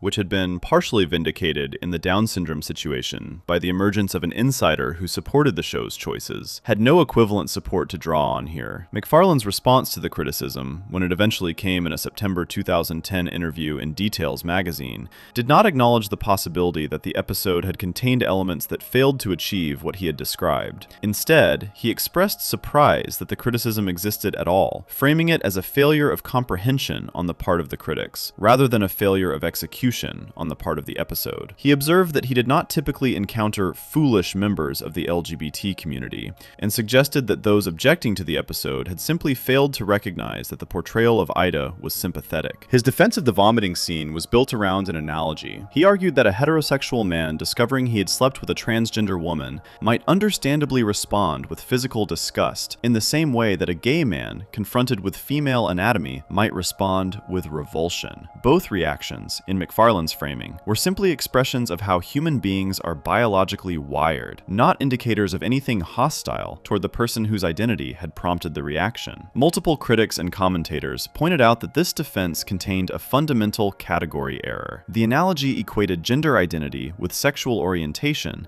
in a way that the episode itself had actually taken some care to avoid, with Ida explaining directly that being transgender is not the same as being gay. McFarlane's defense of his own episode appeared to rely on exactly the conflation his episode had correctly rejected, which was one of the reasons the defense was received badly by people who had already found the episode problematic. Hartinger, reading McFarlane's September interview, returned to the article he had written in May and found nothing to revise in his original assessment. A secondary controversy developed separately from the critical response when GLAAD disclosed that Fox had given the organization a commitment that the episode would not be re-aired following the concerns raised after the original broadcast. In July 2010, approximately 2 months after that commitment was made, Fox re-aired the episode. GLAAD made this re-airing public through its blog, describing the situation as a direct contradiction of what Fox had agreed to do after their conversations with the organization. The re-airing generated a smaller round of coverage than the original broadcast, but added a dimension to the controversy that went beyond arguments about whether the episode's content was sympathetic or harmful. A network had apparently promised an advocacy organization something specific and then done the opposite, which was a different kind of complaint from any argument about artistic intent. What the episode and its aftermath reveal about the show's equal opportunity framework is something the Down syndrome controversy had not quite forced into the open. The framework operates on the premise that treating every group equally means every group is subject to the same kind of humor. In practice, however, the execution of that equality depends entirely on how well the people making the jokes understand the communities they are joking about. The Down syndrome episode had been constructed with input from an actress who actually has Down syndrome, who had reviewed the script, had opinions about her character's personality, and had performed the episode with a specific understanding of what the jokes were doing. The transgender episode had been constructed based on McFarlane's own understanding of what a sympathetic portrayal of a transgender character looked like, an understanding that produced a pre-airing prediction that turned out to be substantially disconnected from how the episode landed for the community it had claimed to be championing. The gap between McFarlane's prediction and GLAAD's response was not primarily a gap between offensive intent and sensitive reception. It was a gap between confidence and knowledge, between a creator who believed he understood what he was doing and a community that watched the result and concluded he had not. McFarlane had promised that the community would be very, very happy. GLAAD's formal statement arrived the morning after the broadcast to say that was not what had happened. Before we move on, if you're enjoying this analysis, please consider subscribing. It helps the channel tremendously. The transgender episode tested the show's equal opportunity framework against a community whose concerns the production team had not fully understood before making the content. The next major controversy tested something different entirely. Not whether the show understood a community, but whether it had the courage to address a political subject so divisive that its own network refused to let the episode exist in America at all. Section 7. The Ban That Stuck. Family Guy had been banned from American television once before, and that episode eventually found its way to the air. When You Wish Upon a Weinstein sat in Fox's archive for 3 years before Adult Swim ran it in November 2003, 2003, and Fox itself broadcast it in December 2004. The ban had been uncomfortable for the production team and strange for fans, but it had a resolution. The episode existed as a piece of controversy, with a beginning, a middle, and an end. By the time of this video, it has been in regular syndication for over 2 decades. The episode covered in this section has no comparable resolution. Partial Terms of Endearment was produced as the intended season finale of Family Guy's 8th season, completed to broadcast standard, and then refused by its own network before a single American viewer had the chance to see it. It did not eventually find its way onto Fox. Adult Swim refused to air it when Fox asked. It has never been broadcast on any American television network, has never appeared on any American streaming service available to the general public, and remains, more than 15 years after production, the only episode in the show's history for which that statement is true. The ban did not eventually lift. It simply became permanent by default, with no announcement, no formal explanation, and no indication from any involved party that the situation is expected to change. The first public information about the episode came at the San Diego Comic-Con on July 25, 2009, when McFarlane announced from the stage of the convention panel that Fox had decided not to air an episode the production team had just finished making. The announcement was unusual in its directness. Most banned or withheld episodes in television history are discovered by the public after the fact, through reporting or industry gossip. This one was disclosed by the creator himself in front of thousands of people at one of the entertainment industry's most attended annual events, before the season it was intended to cap had even begun airing. McFarlane did not appear surprised by the decision, and he did not appear particularly alarmed. He drew a comparison in his own thinking to the Weinstein episode, which had eventually found its audience despite the initial ban, and expressed an expectation that something similar would happen here. In his experience with the show, he said, "These things usually turned out to be manageable." Fox released a formal statement the same weekend, confirming that the episode would not air. The language of the statement was constructed with noticeable care. The network said it fully supported the producer's right to make the episode and distribute it however they wished. That framing placed the decision in a specific category, not a condemnation of the content, not a finding that the material was inappropriate for any audience, not a moral objection to what had been produced. Fox was not saying the episode was wrong. Fox was saying it would not be airing the episode on its own network, while simultaneously acknowledging that the production team had every right to put the work in front of an audience through other means. The distinction mattered, even if the practical result, an episode that American viewers could not watch on television, was the same either way. The episode's subject is a surrogate pregnancy arrangement that ends in a crisis of conscience. Lois Griffin reconnects with an old friend named Naomi at her 20th college reunion at Salve Regina. Naomi and her husband Dale have been trying to have a child without success, and Naomi asks Lois to carry a pregnancy for them as a surrogate. The request is genuine, and the episode treats it seriously. Lois, after consideration, agrees. Peter's initial response to learning about the arrangement involves a fundamental misreading of what Naomi had proposed, imagining the visit from Naomi and her husband as the kind of situation he had seen described in the plots of certain kinds of films he was familiar with. His confusion about what a surrogate pregnancy actually involves is played for the kind of joke the show regularly builds around Peter's ignorance, but the episode does not linger there. Once Peter understands what is actually being asked, his resistance shifts to a more recognizable kind of discomfort, his wife's body being involved in a process connected to another family, and his own role as the father of that household being complicated by an arrangement he did not initiate. The surrogate pregnancy proceeds. Then, Naomi and Dale are killed in a car accident, leaving Lois carrying a child whose intended parents are gone and whose future is now entirely undetermined. The episode uses this development to force Lois into a decision that is presented without the escape route most television shows would build in for exactly this kind of situation. A different program in this position might have engineered a miscarriage, or discovered an unexpected complication that resolved the dilemma without requiring anyone to make an explicit choice, or introduced a surviving relative of the biological parents who could take the child. The writers of this episode did none of those things. They left Lois with the full weight of the decision and required her to actually make it. The sequence in which Peter, having been exposed to anti-abortion arguments through an encounter with protesters outside a family planning center, tries to prevent Lois from going through with the procedure, is built in the style of a Looney Tunes chase. Peter constructs an elaborate trap involving rented films and a remote desert location, trying to use distraction and physical circumstances to produce a miscarriage through indirect means, rather than direct confrontation. The sequence runs on the show's usual logic of exaggerated consequence and physical comedy, and it maintains the tone of the surrounding episode without pretending the situation is something other than what it is. Peter's behavior is positioned clearly as the obstruction it represents, even as it is being played for laughs. What makes the episode structurally unusual for American comedy television is that it actually commits to a position. Most American television programs that approach abortion as a storyline, even ones with significantly more prestige than Family Guy, find mechanisms to avoid showing the procedure being performed or having a character state directly that an abortion occurred. These mechanisms can be subtle: the miscarriage that arrives at the right moment, the change of heart that renders the decision moot, the cut to the next scene that leaves the action implied rather than confirmed. Partial Terms of Endearment does not use any of them. The episode ends with the family gathered at the dinner table, the mood of the scene set up to suggest that Lois has delivered a kind of announcement. She tells the family they are discussing a wonderful new member of the Griffin household. There is a pause. Peter looks directly at the camera and tells the audience that they had the abortion. The episode ends. That final moment, Peter addressing the camera directly, in violation of the show's usual fictional frame, was described by people who witnessed the 2009 Comic-Con live table read as one of the moments that received the most audible reaction from the audience in the room. The punchline works because it subverts the setup so completely: the warmth of the dinner scene, the phrase about a wonderful new member of the family, the pause, and then the flat declaration in the most direct possible language. The episode does not hedge its ending. It states what happened and stops. Kevin Riley, who was Fox's president of entertainment at the time, eventually addressed the decision in detail in a New York Times interview published in August 2009. His reasoning, as he explained it, was constructed almost entirely around financial and commercial concerns, rather than moral ones. He described abortion as the most politically combustible subject he could identify on the entire landscape of American broadcast television,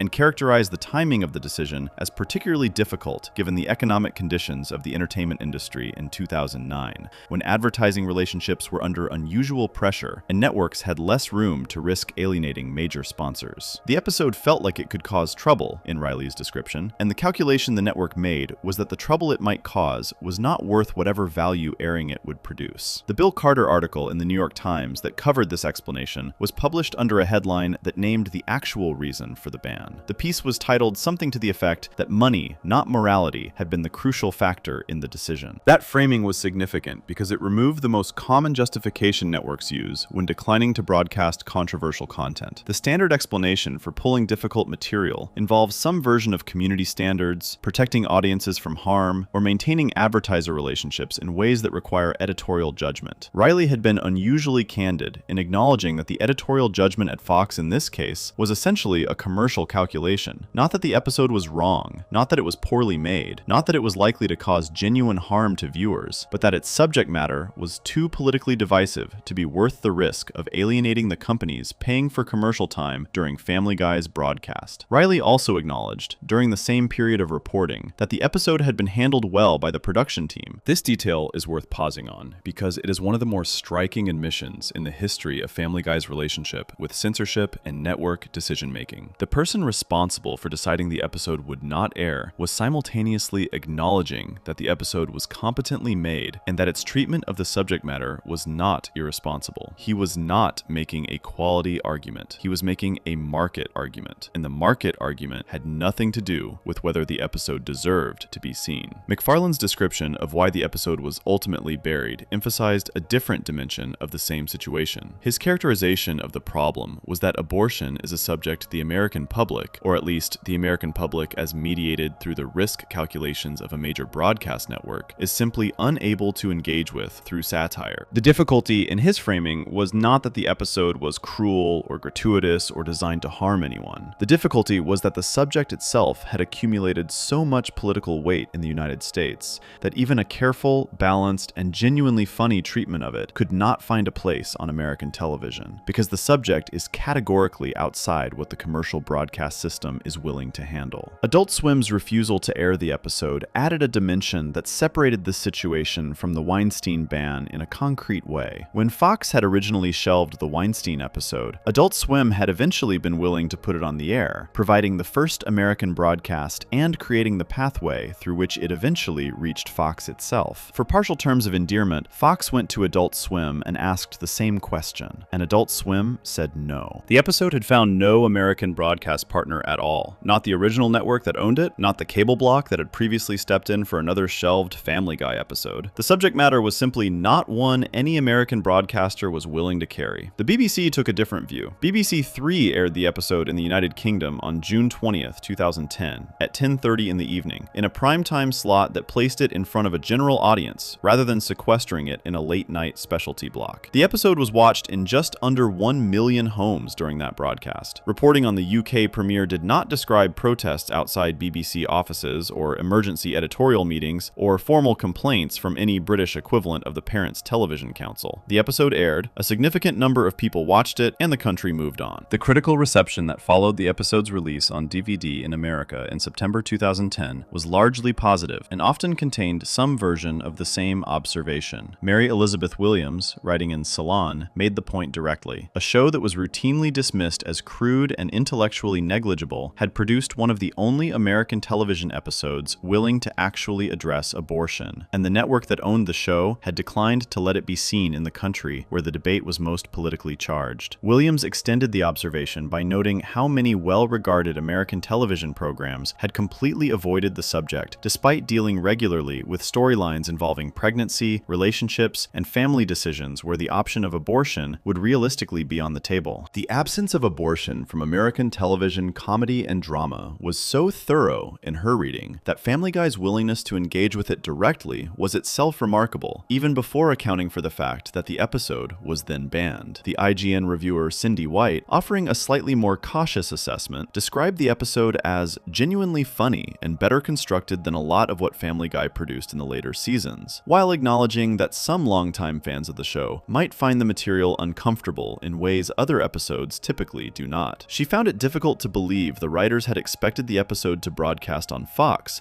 given the subject matter, and suggested the production team might have understood from early in the writing process that they were making something the network would struggle to accommodate. The comparison to the Weinstein situation ultimately reveals more about the specific nature of abortion as a topic in American media than it does about any consistent standard the show or its network applied to controversial content. The Weinstein episode had been shelved over concerns about anti-Semitic readings of its premise, concerns that turned out to be overstated when the episode eventually aired without incident. The reasoning was speculative and institutional. The network imagined a hostile reception and chose not to find out if that reception would actually materialize. Time proved the concern wrong. The abortion episode was never given the same opportunity for time to prove the concern wrong. The decision about whether to eventually air it never really reopened in any visible way. McFarlane's initial expectation that the situation would resolve itself the way the Weinstein situation had resolved itself turned out to be wrong. And as years passed without any broadcaster picking up the episode, that initial expectation became harder to maintain. The episode is available to anyone who wants to purchase it through digital outlets. The experience of sitting with it, for a viewer who finally locates it through those channels, is the experience of watching something that is funny and serious and carefully made and entirely recognizable as a piece of Family Guy, and then wondering what, exactly, about it was so intolerable that it has spent more than 15 years waiting for a broadcast that has not come. Before we move on, if you're enjoying this analysis, please consider subscribing. It helps the channel tremendously. The episode about abortion tested the outer limit of what American broadcast television was willing to say about the most politically divisive subject in the country. The controversy that follows it in this video arrived from a completely different direction, one that began not with a political subject, but with a personal one, and produced the kind of fight that went beyond the usual terrain of offensive comedy into something considerably more direct. Section 8, the episode that tried to be serious. Some of television's biggest failures happen when a show tries to tell stories in a style it was never built to support. The failure does not look like the show's usual failures, where a joke misses or a character acts in a way that generates offense. It looks like something stranger, the show's machinery refusing to do what the writers are asking of it, producing something that is neither the comedy it normally is, nor the drama it is trying to become. The episode titled Screams of Silence, the story of Brenda Q, which aired on October 30th, 2011, is the clearest example in Family Guy's entire run of this specific kind of failure, and the controversy it generated was unlike any other controversy the show had faced in over a decade of production. Every other controversy covered in this video involved the show being criticized for where it went. The AIDS barbershop quartet went somewhere critics felt was disrespectful to people living with the disease. The transgender episode went somewhere GLAAD described as offensive to the transgender community. The abortion episode went somewhere the network decided American advertisers would not follow. The domestic violence episode is different. Critics did not object to where the show went with the subject of domestic abuse. They objected to how it went there and what the the show did when it arrived, and specifically to the gap between the seriousness of the subject matter and the show's inability to actually handle it seriously once it had committed to trying. Quagmire begins the episode by nearly dying. This is not unusual for the show in general terms. Family Guy regularly places characters in physical danger and then returns them to normal without meaningful consequence. The specific nature of Quagmire's near death in this episode, involving the practice of autoerotic asphyxiation combined with a fetishized film, is played as the show's typical kind of absurdist shock joke, delivering the maximum amount of information about the character's private life in the shortest possible time and moving on. While Quagmire is hospitalized and unconscious, his sister Brenda arrives in Quahog to help, accompanied by her boyfriend Jeff. Jeff is a large, aggressive, loudly hostile man who does not appear to have any quality beyond his capacity for physical intimidation. He abuses Brenda openly, in front of her brother's neighbors, at the hospital, in the Griffin home, and in the street. This openness is itself one of the episode's significant failures of accuracy, though the episode does not seem aware of it. Real abusers typically exercise their control in private, presenting a different face to the outside world, specifically to maintain the social support that makes leaving harder for their victims. Jeff does not do this. He is hostile and physically menacing in every scene, in full view of everyone around him, which means that every character in the episode is fully and immediately aware of the abuse from the moment Brenda and Jeff arrive. This removes one of the primary real-world mechanisms by which abusive relationships sustain themselves, which is the outside world's incomplete understanding of what is happening inside the relationship. The episode has no version of that mechanism because the premise of the story requires everyone to know about the abuse immediately so that the plot can get moving. The first hint of the episode's fundamental problem comes through Peter. When Lois tells him that Jeff has been abusive to Brenda and that she cannot stand him, Peter responds with a joke about how Brenda has gotten a lot better. The implication of the line is that Brenda's behavior, specifically some quality in her that makes her a target for abuse, has improved over time. The joke is not aimed at Jeff, it is aimed at Brenda. It frames her as someone whose personal failings had previously made her easier to abuse, and positions the abuse as at least partly connected to what she was doing wrong. This is not how Peter is meant to be understood in the surrounding context of the episode. The show clearly intends for Peter to come across as obtuse and wrong, but the line that is supposed to make Peter look foolish also happens to be the episode's first clear example of the logic it will apply to Brenda throughout, that her situation is meaningfully connected to her own shortcomings, rather than entirely to Jeff's behavior. The episode builds toward an intervention, in which Peter, Joe, and Quagmire gather with Brenda to explain why she should leave Jeff. The intervention scene was the specific moment that drew the most organized criticism from domestic violence advocates and counselors who watched the episode or reviewed it in the days afterward. Multiple writers and organizations working in this field pointed out what was wrong with the scene in precise terms. The intervention is structured as a confrontation aimed at Brenda, rather than a support structure built around her needs. Quagmire reads a letter he has written in which he tells Brenda that her continued loyalty to Jeff is proof that she wants to make her own life worse. The letter is written and delivered with genuine feeling within the episode, and Quagmire's distress about his sister's situation is presented as real and sympathetic. But the actual content of the letter, a statement accusing a domestic abuse survivor of wanting her situation to be bad, is an expression of victim blaming dressed in the language of love and concern. This is the specific critique that Wendy Walsh, a television host and commentator, articulated in an appearance on Showbiz Tonight the day after the episode aired, in which she was asked by anchor AJ Hammer what was wrong with what both of them had watched the previous evening. Walsh's analysis was precise enough to be worth tracing carefully. She identified the episode's central framing problem as a decision to make fun of the victim rather than the abuser. In her reading, the show's consistent choice to depict Brenda as making bad decisions, rationalizing her own abuse, and failing to see the obvious, positioned Brenda as the source of comic distance rather than Jeff. The audience was invited to find Brenda's situation funny because of Brenda's responses to it, not because of anything Jeff was doing. This is structurally different from satire that mocks an abuser's self-justifications, or exposes the social systems that protect abusive partners from consequence. The show was instead generating its humor from the spectacle of a woman who keeps defending a man who keeps hurting her, which positions her choices as the punchline. Walsh's additional observation about what made the episode particularly difficult was that Brenda's rationalizations and loyalty were actually accurate representations of how abuse survivors sometimes think and speak. She was not wrong to note that the kind of of thinking the episode depicted in Brenda, the way a person in an abusive relationship might genuinely explain away harm done to them, does reflect real patterns that real people experience. The problem was that showing those patterns accurately within a comedy format, without a surrounding framework that clearly identifies what is wrong with the situation and locates responsibility with the abuser rather than the victim, produced something that felt less like satire and more like mockery of the people the show was ostensibly trying to help. A.J. Hammer's own description of the episode as genuinely shocking and depressing as a piece of television to sit through points to the format problem from a different angle. The show airs on Sunday nights, carries a TV 14 rating, and has spent years building an audience comfortable with its specific blend of cutaway jokes, physical comedy, and social satire. Viewers tuning in on October 30th, in the week of Halloween, expecting an animated comedy in the show's familiar register, encountered instead a half-hour of domestic violence, depicted without the comedic distance the show typically applies to everything it touches. The abuse was shown. Its effects on Brenda were shown. Jeff's behavior was shown clearly enough that the episode's tone became something the show's format had no mechanism to properly handle. The cutaway gags deployed within the episode, a sequence about a different kind of cultural punchline inserted into a scene near an abuse confrontation, did not break the discomfort so much as underscore it by demonstrating that the show had not found a way to contain the material within its usual comedic register. Whitney Jefferson, writing for the feminist website Jezebel on Halloween morning after watching the episode, described it as the show's most awful installment she had ever encountered, and noted that she had stopped watching Family Guy years earlier. Her specific description of having tuned in for a Halloween-themed episode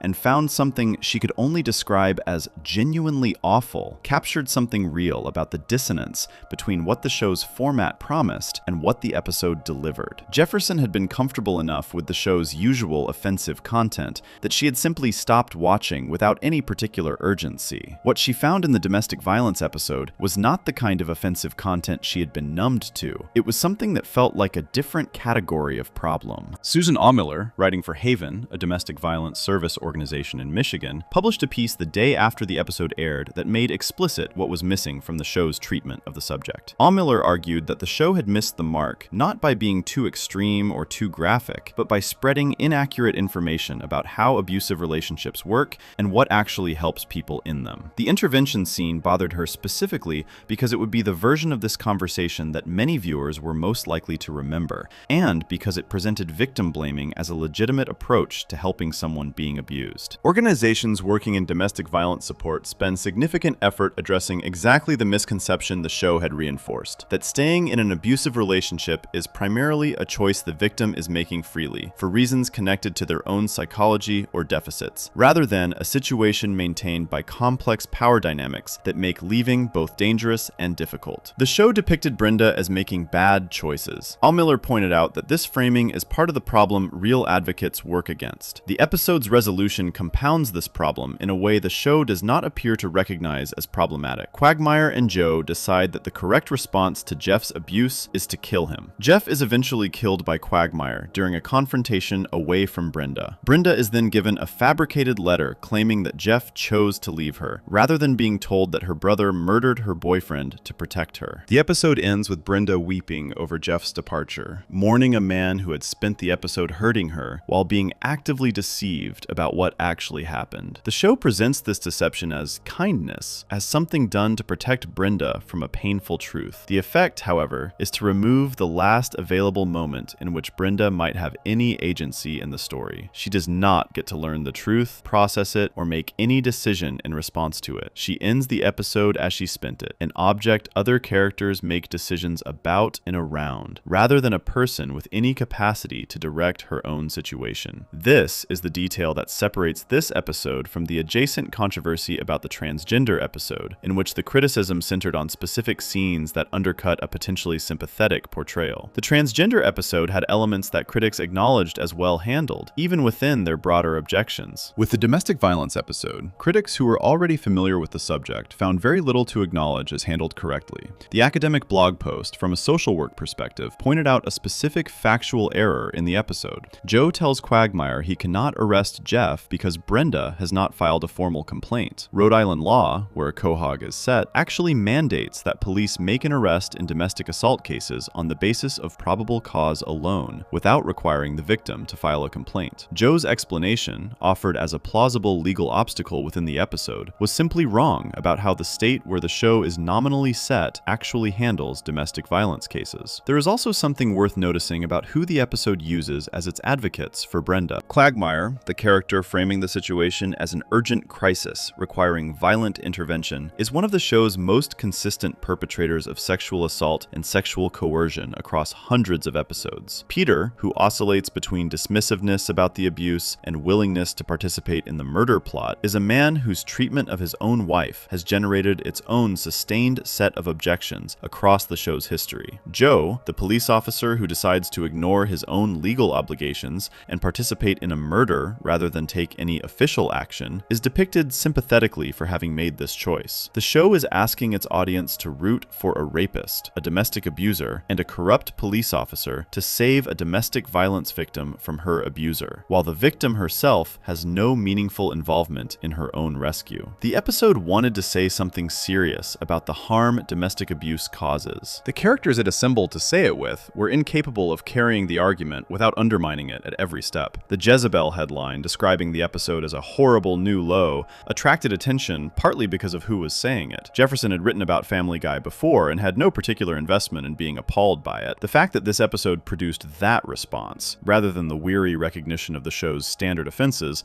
reflects something real about what made Screams of Silence different from the controversies that came before it. It was not the show being fearless in the way the PTV episode had been fearless, or provocative in the way the AIDS joke had been provocative, or willing to say the unsayable in the way the abortion episode had been. It was the show attempting to say something important about a serious harm and failing to understand the thing it was trying to say well enough to say it clearly or correctly. That specific failure, in a show built entirely around the confidence that it understands what it is doing, was what made the episode genuinely disturbing to the people who watched it and wrote about it afterward. Before we move on, if you're enjoying this analysis, please consider subscribing. It helps the channel tremendously. The domestic violence episode showed what happened when Family Guy tried to engage seriously with a subject it had not prepared itself to handle. The final two sections of this video step back from any single episode and look at the two longest-running institutional forces in the show's history: the organization that spent decades trying to get it off the air, and the philosophy McFarlane built his entire career around that kept it on. Section 9. The organization that never stopped. The Parents Television Council was founded 4 years before Family Guy existed.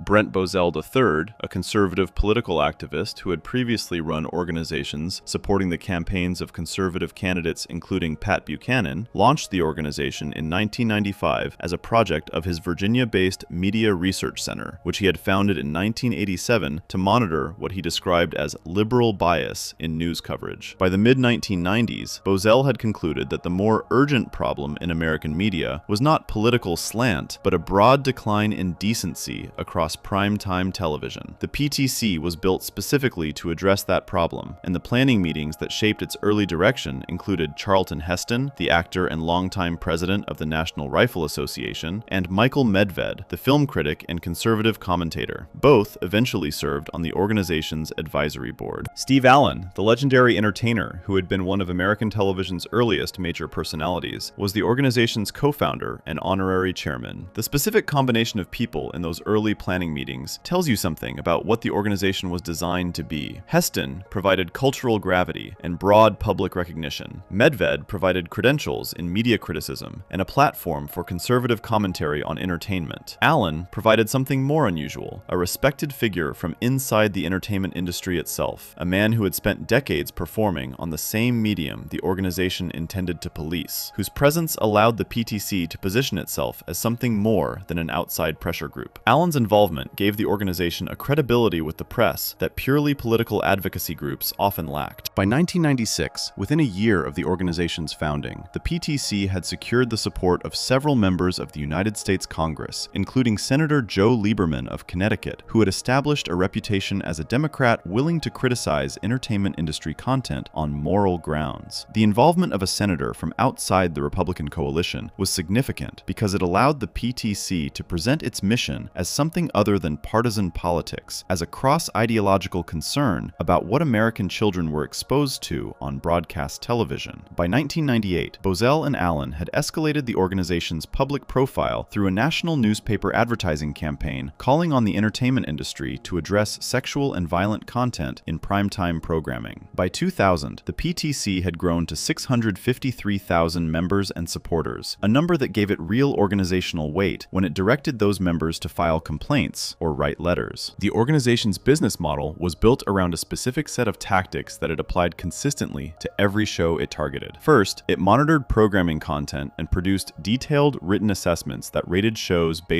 on their suitability for family viewing. These reports gave the organization something to publish and distribute, creating a steady output of material that kept its membership informed and engaged. Second, it designated specific episodes as the worst of the week, a rolling public condemnation that kept individual targets in front of the organization's audience and provided regular opportunities for members to feel they were part of an active campaign. Third, and most consequentially in practical terms, it organized its members to file formal complaints with the Federal Communications Commission, the government body responsible for licensing broadcast stations and enforcing decency standards on the public airwaves. This third tactic is the one that gave the PTC its actual power within the regulatory system, and understanding how it worked requires understanding something specific about how the FCC processed complaints. The Commission did not have a mechanism for determining whether complaints represented genuine public sentiment or organized campaigning. A complaint filed by an individual viewer who happened to be offended by a specific broadcast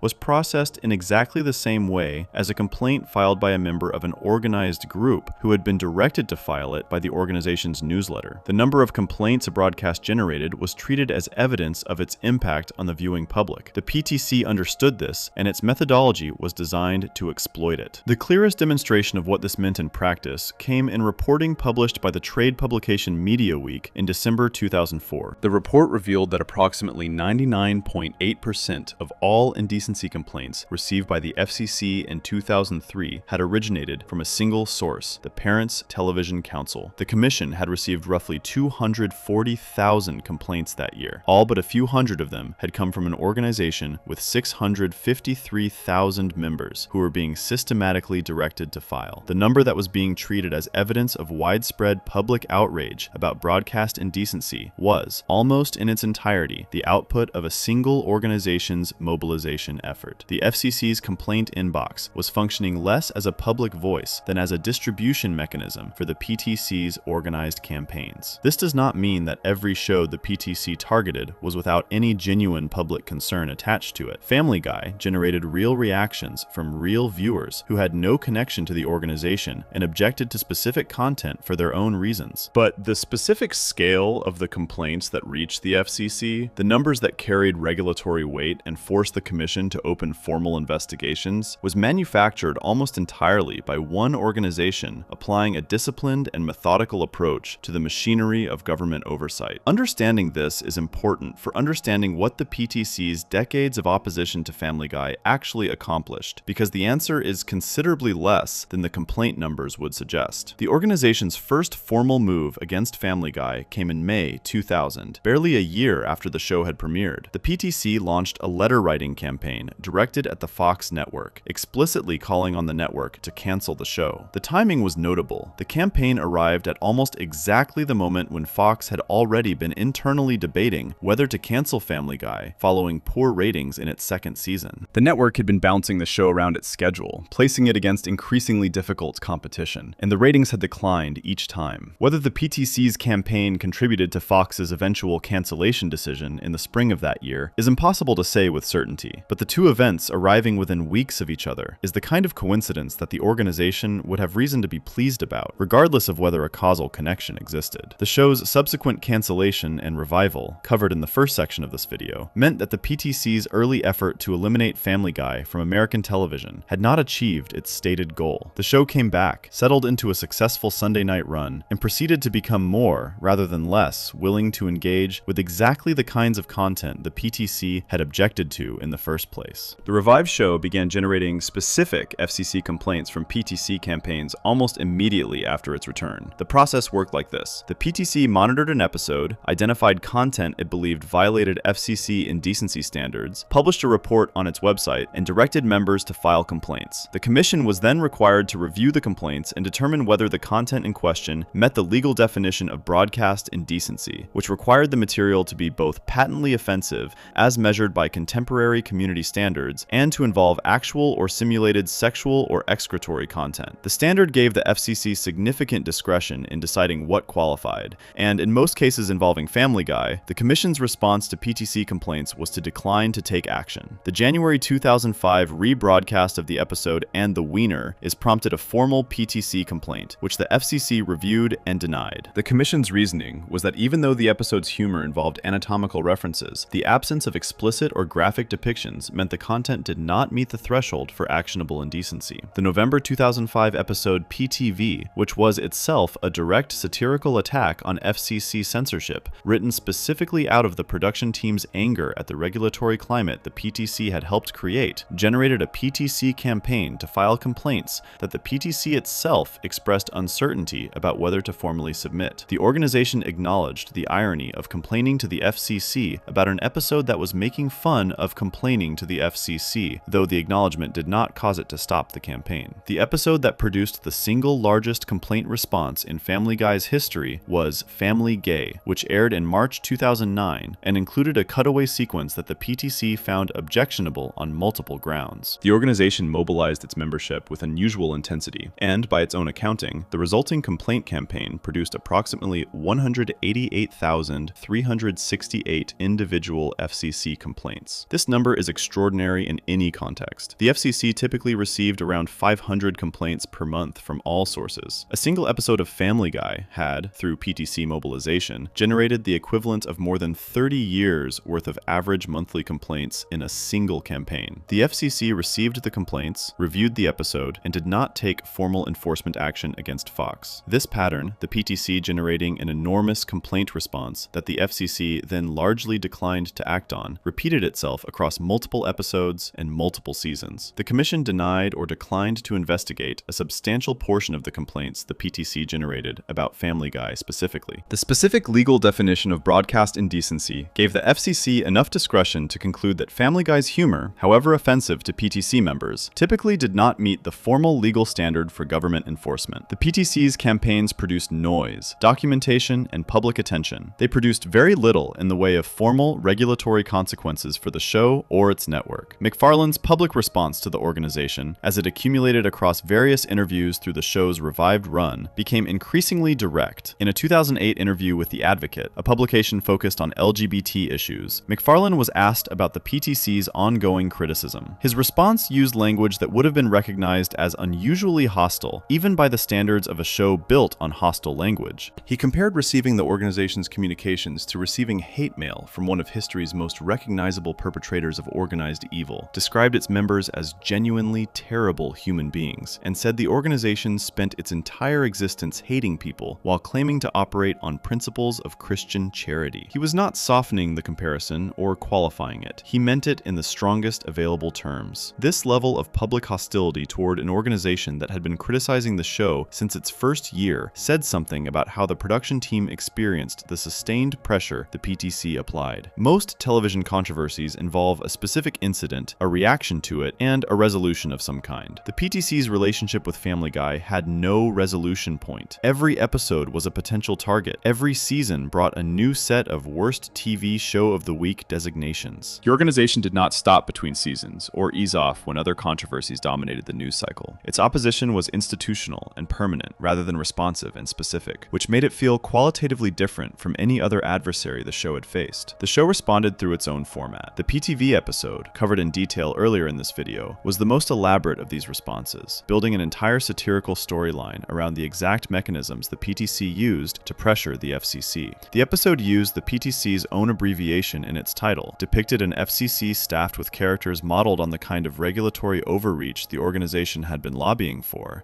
and made its argument with enough comedic force that it received an Emmy nomination for Outstanding Animated Program. The 2014 episode titled The 2,000-Year-Old Virgin included a scene in which Peter Griffin directs people to take their complaints to an organization called the Family Television Council, a fictional name one letter away from the actual PTC's actual name, performing a joke that the show's audience would have had no difficulty reading. The PTC's operation against Family Guy also involved economic pressure alongside the regulatory strategy. The organization regularly published reports on the show's major advertisers and conducted campaigns campaigns to persuade companies to withdraw their advertising support. It specifically targeted brands that it argued had particular reach to younger audiences, including the chewing gum company Wrigley and the fast food chain Burger King, neither of which necessarily wanted its name prominently associated with ongoing controversies about animated comedy content. The advertiser pressure campaigns represented a different kind of leverage than FCC complaints because they did not require government action. A company could withdraw advertising purely as a risk management decision, without anyone needing to conclude that a specific episode had violated the law. Tim Winter, who succeeded Bozell as PTC president and later described the organization's financial impact, claimed that over its active years, the PTC had managed to redirect tens of millions of dollars in advertising away from more explicit programming and toward family-friendly alternatives. Whether Family Guy specifically lost significant advertising revenue as a direct result of PTC campaigns is harder to measure, but the organizational threat was real enough that it required Fox to manage its advertiser relationships with the show's content in mind. The PTC was not without its own institutional failures during the years of its campaign against Family Guy. In 2000, the organization published claims about the wrestling entertainment company World Wrestling Entertainment that WWE disputed as false, specifically allegations connecting WWE programming to the deaths of teenagers. WWE sued the PTC and the Media Research Center. After legal proceedings that lasted nearly 2 years, the PTC settled the lawsuit in July 2002 for a payment of $3.5 million. Bozell issued a lengthy public apology, acknowledging that it had been wrong to make the claims the organization had made about the connection between wrestling content and teenage deaths. The apology was required to remain posted on the PTC's website for 6 months as a condition of the settlement. The incident demonstrated that the organization, despite its self-positioning as a moral authority on entertainment content, was capable of making claims it could not support with evidence, and that courts would hold it accountable when those claims crossed the line from criticism into defamation. The strange resolution of the PTC's relationship with McFarlane personally arrived in 2015 from an unexpected direction. After the PTC objected to content in an episode called Our Idiot Brian, McFarlane made an offer that surprised observers who had been watching the two sides trade hostilities for over a decade. He invited Tim Winter, then the PTC's president, to either write an episode of Family Guy himself or designate 2 writers of his choosing to do so. The invitation was public and direct, presenting the organization's leadership with an opportunity to put their own values on screen, rather than simply objecting to other people's. Winter was described as genuinely stunned by the offer. A period of direct communication between the two men followed, in which McFarlane reportedly heard substantive concerns from the organization directly, rather than through press releases and regulatory filings. By the end of that process, by several accounts, the two had reached something resembling a personal understanding. The PTC went on to praise McFarlane's subsequent science fiction series, The Orville, as the kind of programming it could actively support, a development that would have been nearly impossible to predict from the decades of hostility that preceded it. This reconciliation is worth dwelling on for a moment, because it represents something genuinely unusual in the history of sustained institutional conflict over creative content. Organizations built around advocacy positions rarely find their way to personal understanding with the people they have been opposing. The PTC's entire identity for years had been constructed partly around its opposition to McFarlane's shows. McFarlane's public statements had placed the organization in the same category as historical evil. For the two sides to move from that landscape to a point where direct communication produced something resembling mutual respect is a strange and genuine surprise in what is otherwise a fairly predictable story of long-running institutional antagonism. The PTC filed for Chapter 7 bankruptcy in Delaware in October 2025. The filing disclosed liabilities of approximately $284,000 and assets of approximately $91,000, figures that reflected an organization that had been unable to sustain itself financially for some time before the formal filing. Winter, who had retired from the presidency 3 years before the bankruptcy, spoke to reporters about the closure in terms that were straightforward about what had happened. He described the situation as fundamentally a question of money, a difficulty with fundraising that had become unsustainable. The organization had once pulled in more than $4.5 million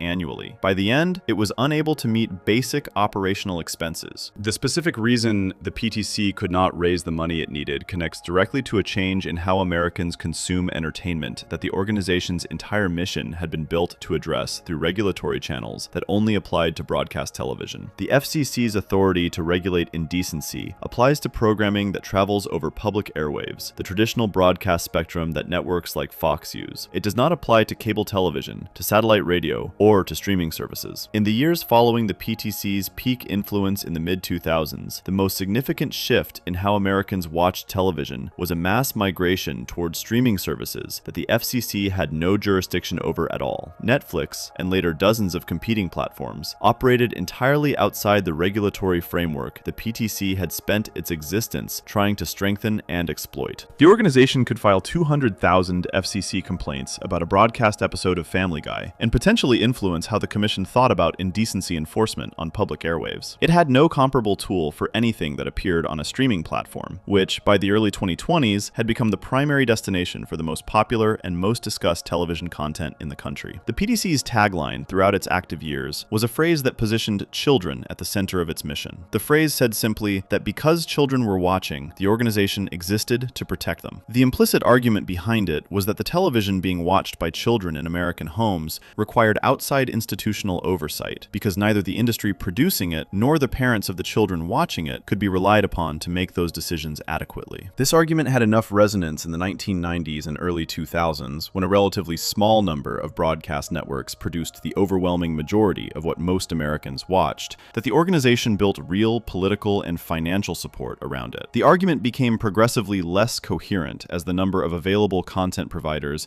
expanded from a handful of broadcast networks to hundreds of cable channels to an essentially unlimited supply of streaming programming. The problem of what children were watching in American homes became, in the streaming era, a problem so diffuse and so complex that no single organization with a regulatory complaint filing strategy had any useful lever to pull. Across the nearly 30 years that separated the PTC's founding from its bankruptcy filing, Family Guy survived every formal attack the organization launched against it. The May 2000 letter writing campaign did not cancel the show. The FCC complaints about individual episodes did not result in meaningful regulatory action in most cases. The advertiser pressure campaigns did not deprive the show of sufficient commercial support to force it off the air. The annual designations of the show as the worst primetime program for family viewing did not produce any formal institutional consequence. What the PTC's sustained opposition did produce was something more diffuse and harder to measure, a sustained public record of objection that kept the show's controversies visible, gave journalists a reliable institutional source to quote in stories about Family Guy's most provocative episodes, and forced the production team to make content decisions in the knowledge that every episode would be reviewed by an organization explicitly trying to find grounds for regulatory complaint. Whether that sustained visibility helped or hurt the show over time is genuinely difficult to calculate. The controversies the PTC amplified were often the same controversies that generated the kind of media coverage that made Family Guy seem culturally significant rather than merely popular. The organization that spent decades trying to silence the show may have contributed, through the very act of treating it as a serious threat worth sustained institutional opposition, to the perception that the show was saying something important enough to fight about. The show is still running. The organization is bankrupt. Family Guy has been renewed through the 2028 to 2029 television season. The PTC filed its Chapter 7 papers in Delaware with $91,874 in assets. Before we move on, if you're enjoying this analysis, please consider subscribing. It helps the channel tremendously. The organization that spent 3 decades trying to stop Family Guy from being what it is ran out of money before the show ran out of ideas. What held the show together across all of that pressure, across every controversy and every institutional fight, was a single argument that MacFarlane has repeated consistently since before the first episode aired. The final section of this video looks at what that argument actually is, what it costs, and whether it holds. Section 10, the philosophy and what it requires. Seth MacFarlane has compared Peter Griffin to Archie Bunker on more than one occasion. The comparison is not casual. MacFarlane has made it specifically in response to criticism that the show's central character is too stupid to function as a vehicle for meaningful social commentary, arguing that Archie Bunker was exactly this kind of figure, and that Carol O'Connor's portrayal of him across 9 seasons of All in the Family was considered some of the most important social television in American history. Peter, in MacFarlane's framing, operates the same way. His ignorance is the instrument. The audience positions itself above his understanding and recognizes the gap between what Peter believes and what is actually true, which is where the comedy and the commentary both live. have. The comparison is worth examining seriously, because the theory underlying it is specific enough to test. Norman Lear, who created All in the Family, built Archie Bunker on a very deliberate set of principles about how a bigoted character could be used to expose bigotry, rather than simply display it. The key to Lear's approach was that Archie was always wrong in ways the other characters around him could articulate clearly. Edith, Mike, and Gloria pushed back. The stories themselves produced situations where Archie's prejudices were directly confronted with their real human consequences, where the people he dismissed as abstractions became specific individuals whose lives his attitudes affected in measurable ways. Archie's ignorance was not the only voice in the room. It existed in sustained dialogue with people who disagreed with him, and those disagreements drove the plots of episodes, rather than being resolved through a quick punchline and a cutaway to something else. Peter Griffin's ignorance largely does not work this way. The cutaway gag format the show relies on, which became its signature and its most discussed structural feature, resolves moments of potential confrontation before they can develop. Peter says or does something revealing, and then the episode moves on to the next beat. The people around Peter who might push back, Lois, Meg, Chris, Brian, function inconsistently as moral counterweights, depending on what a given episode requires. Brian has filled the role of the show's conscience in various seasons, but his moral authority is undercut by his own behavior in other episodes, which the show treats with the same detached comedic irony it applies to everything else. The result is a show where the character occupying the Archie Bunker role rarely has the sustained confrontation with consequences that made Archie's ignorance function as something more than entertainment. This structural difference matters more than it might initially appear, because it shapes what the equal opportunity philosophy can actually accomplish within the show's format. Lear's theory worked because the equal opportunity exposure of prejudice was built into every plot. The audience could not enjoy Archie's jokes without also watching them produce real discomfort in real people he claimed to care about. Family Guy's format separates these elements. The joke arrives as a cutaway, lands or does not, and the episode returns to its main story without requiring the joke to face the consequences it would produce if the world of the show took it seriously. The offense is distributed equally. The reckoning is not. Comedy history offers a spectrum of ways that equal opportunity offense has been theorized and practiced, and Family Guy sits at a specific and unusual point on that spectrum. Lenny Bruce, whose work in the 1950s and 1960s established many of the philosophical foundations later comedians built on, argued that the power of a slur or a taboo word is maintained by refusing to say it, and that saying everything out loud strips language of its most dangerous power. Don Rickles built an entire career on insult comedy that was explicitly directed equally at every group in his audience, working live in rooms where the targets of the jokes were present and responding, a format that gave the offense a social context that contained it. The Simpsons, the show Family Guy was most frequently compared to and accused of copying, used its satirical energy to build sustained critiques of specific institutions, corporations, and social systems, rather than generating standalone offensive moments, which gave its equal opportunity approach a coherent target structure the individual jokes worked within. Family Guy's approach is most closely related to another animated show that arrived in the same era, South Park, whose creators Trey Parker and Matt Stone articulated a nearly identical equal opportunity philosophy and applied it with different methods. The relationship between the two shows and between their creators has always been publicly frosty. South Park dedicated significant creative energy to a two-part storyline that argued, using Family Guy itself as the explicit example, that writing jokes without a coherent point of view behind them represented a failure of satirical responsibility.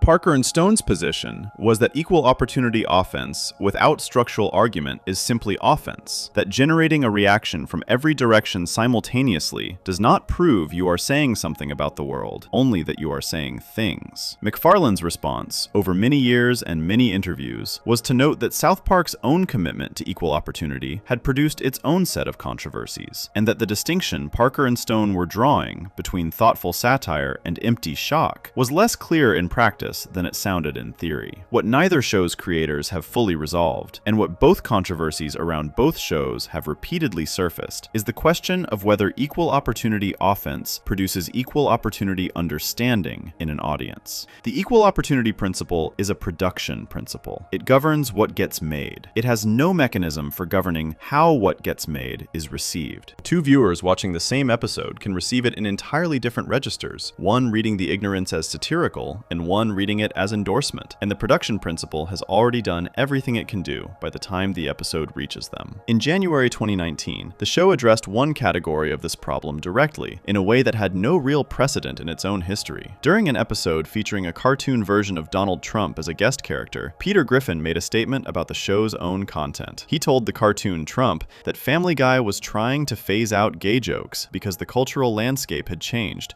and some of what the show had felt comfortable doing in earlier seasons was no longer acceptable. The show's executive producers confirmed the shift in separate interviews, with the specific acknowledgement that the writers themselves had changed, that their understanding of what certain jokes meant to the people they were about had evolved, and that this evolution was not simply a response to external pressure, but a genuine internal shift in how the room thought about its own material. The acknowledgement was remarkable for what it contained. The show that had built its entire public identity around equal opportunity offense, around the argument that no group deserved protection from its humor, was saying that one specific category of its humor had been wrong, not just risky, not just controversial, but actually wrong, and that the wrongness had become clear not through a protest campaign or a lawsuit or an FCC complaint, but through the writer's own developing understanding of what that material did. The equal opportunity philosophy, applied across 20 years of production, had produced a moment in which the people applying it concluded that they had gotten something wrong on their own terms, without anyone forcing the admission. 9 months later, the season 18 episode titled Disney's The Reboot had a focus group member remind Peter of the commitment to stop making gay jokes. Peter responded by saying the original statement had been taken out of context and widely misunderstood. The show had publicly admitted a wrong, then publicly retracted the admission, using the same fictional character to do both in the same calendar year. The retraction landed as a joke about the difficulty of making and keeping commitments to change. The original statement had not been a joke at all. This sequence reveals something that no press release or interview could, because it happened inside the show's own fiction. The equal opportunity philosophy creates enormous internal pressure against any permanent exception, even self-imposed ones. The moment the 2019 announcement carved out one category of humor and said that category would be handled differently going forward, the show's fundamental identity had created grounds for the retraction. The show cannot sustain a permanent exception without contradicting the principle it has organized itself around for 25 years. The 2019 walkback was not hypocrisy. It was the show's creative identity asserting itself against a commitment that its own foundational logic could not accommodate. MacFarlane's relationship to this tension has been complicated by the fact that he has not been a daily participant in what the show produces since approximately 2010. By his own account, given in a September 2017 online discussion, he had not written for Family Guy in approximately 7 years at that point. His involvement since then has been as executive producer and voice performer, roles that carry significant authority, but that are different in kind from the act of sitting in a writer's room every week and deciding what specific jokes go into specific episodes. The philosophy is his. The execution of the philosophy, season by season, episode by episode, belongs increasingly to a team of writers who inherited a framework without having built it. This matters for understanding what the controversies covered in this video actually represent, because they are controversies about episodes MacFarlane did not write. The equal opportunity philosophy was articulated by one person and then applied, over the course of more than a decade, by a succession of writers' rooms working within a creative framework without its architect. The philosophy is durable enough to have survived that transition. Whether it is being applied with the same understanding of what it requires is a question that specific episodes have answered with varying results across the years MacFarlane has been away from the keyboard. The show's ownership situation adds a layer to this picture that would have seemed absurd to predict in 1999. In 2019, when Disney completed its acquisition of Fox's entertainment assets, Family Guy became a property owned by the Walt Disney Company. The show that had built its identity around irreverence toward exactly the kind of corporate, family-friendly cultural authority that Disney represents now lives inside Disney's corporate structure, generating streaming revenue for the same company that owns Mickey Mouse and the Marvel Cinematic Universe. The Stewie spinoff, announced in March 2026, given a 2-season order for the 2027 to 2028 television season, will be a Disney product. The equal opportunity philosophy will be applied to new content produced by the company most associated across the entire history of American entertainment with the protection of its own brand identity from anything that might complicate or offend it. This is not necessarily a contradiction in practice, because Family Guy sits within a division of Disney that operates under different rules from the division responsible for theme parks and children's animated films, but it is an interesting context for the philosophy. The show's founding argument was that no group deserves special protection from its humor, including powerful corporate interests. The show is now owned by one of the most powerful corporate interests in the entertainment industry. Disney's content decisions for Family Guy, based on the evidence of the renewal through 2029, appear to be driven entirely by the streaming performance numbers that the show continues to generate. In 2025, Family Guy generated more than 3 billion total viewing minutes across streaming platforms and ranked among the top 10 most streamed programs for 37 consecutive weeks. At that level of commercial performance, the corporate owner's incentive to interfere with the show's content philosophy is essentially zero. Performance and philosophy are aligned. That alignment is real, but it is also contingent on the performance continuing. The regulatory landscape that the show's controversies were fought within has itself become largely irrelevant to how Family Guy reaches its audience. The FCC's authority over broadcast content applies to programming that travels over public airwaves during the protected hours of 6 in the morning to 10 at night. 1 billion hours of Family Guy streaming on Disney Plus in 2025 occurred entirely outside that regulatory framework. The Parent Television Council spent 3 decades filing FCC complaints about a show that now reaches the overwhelming majority of its audience through channels the FCC cannot touch. The battlefield the organization chose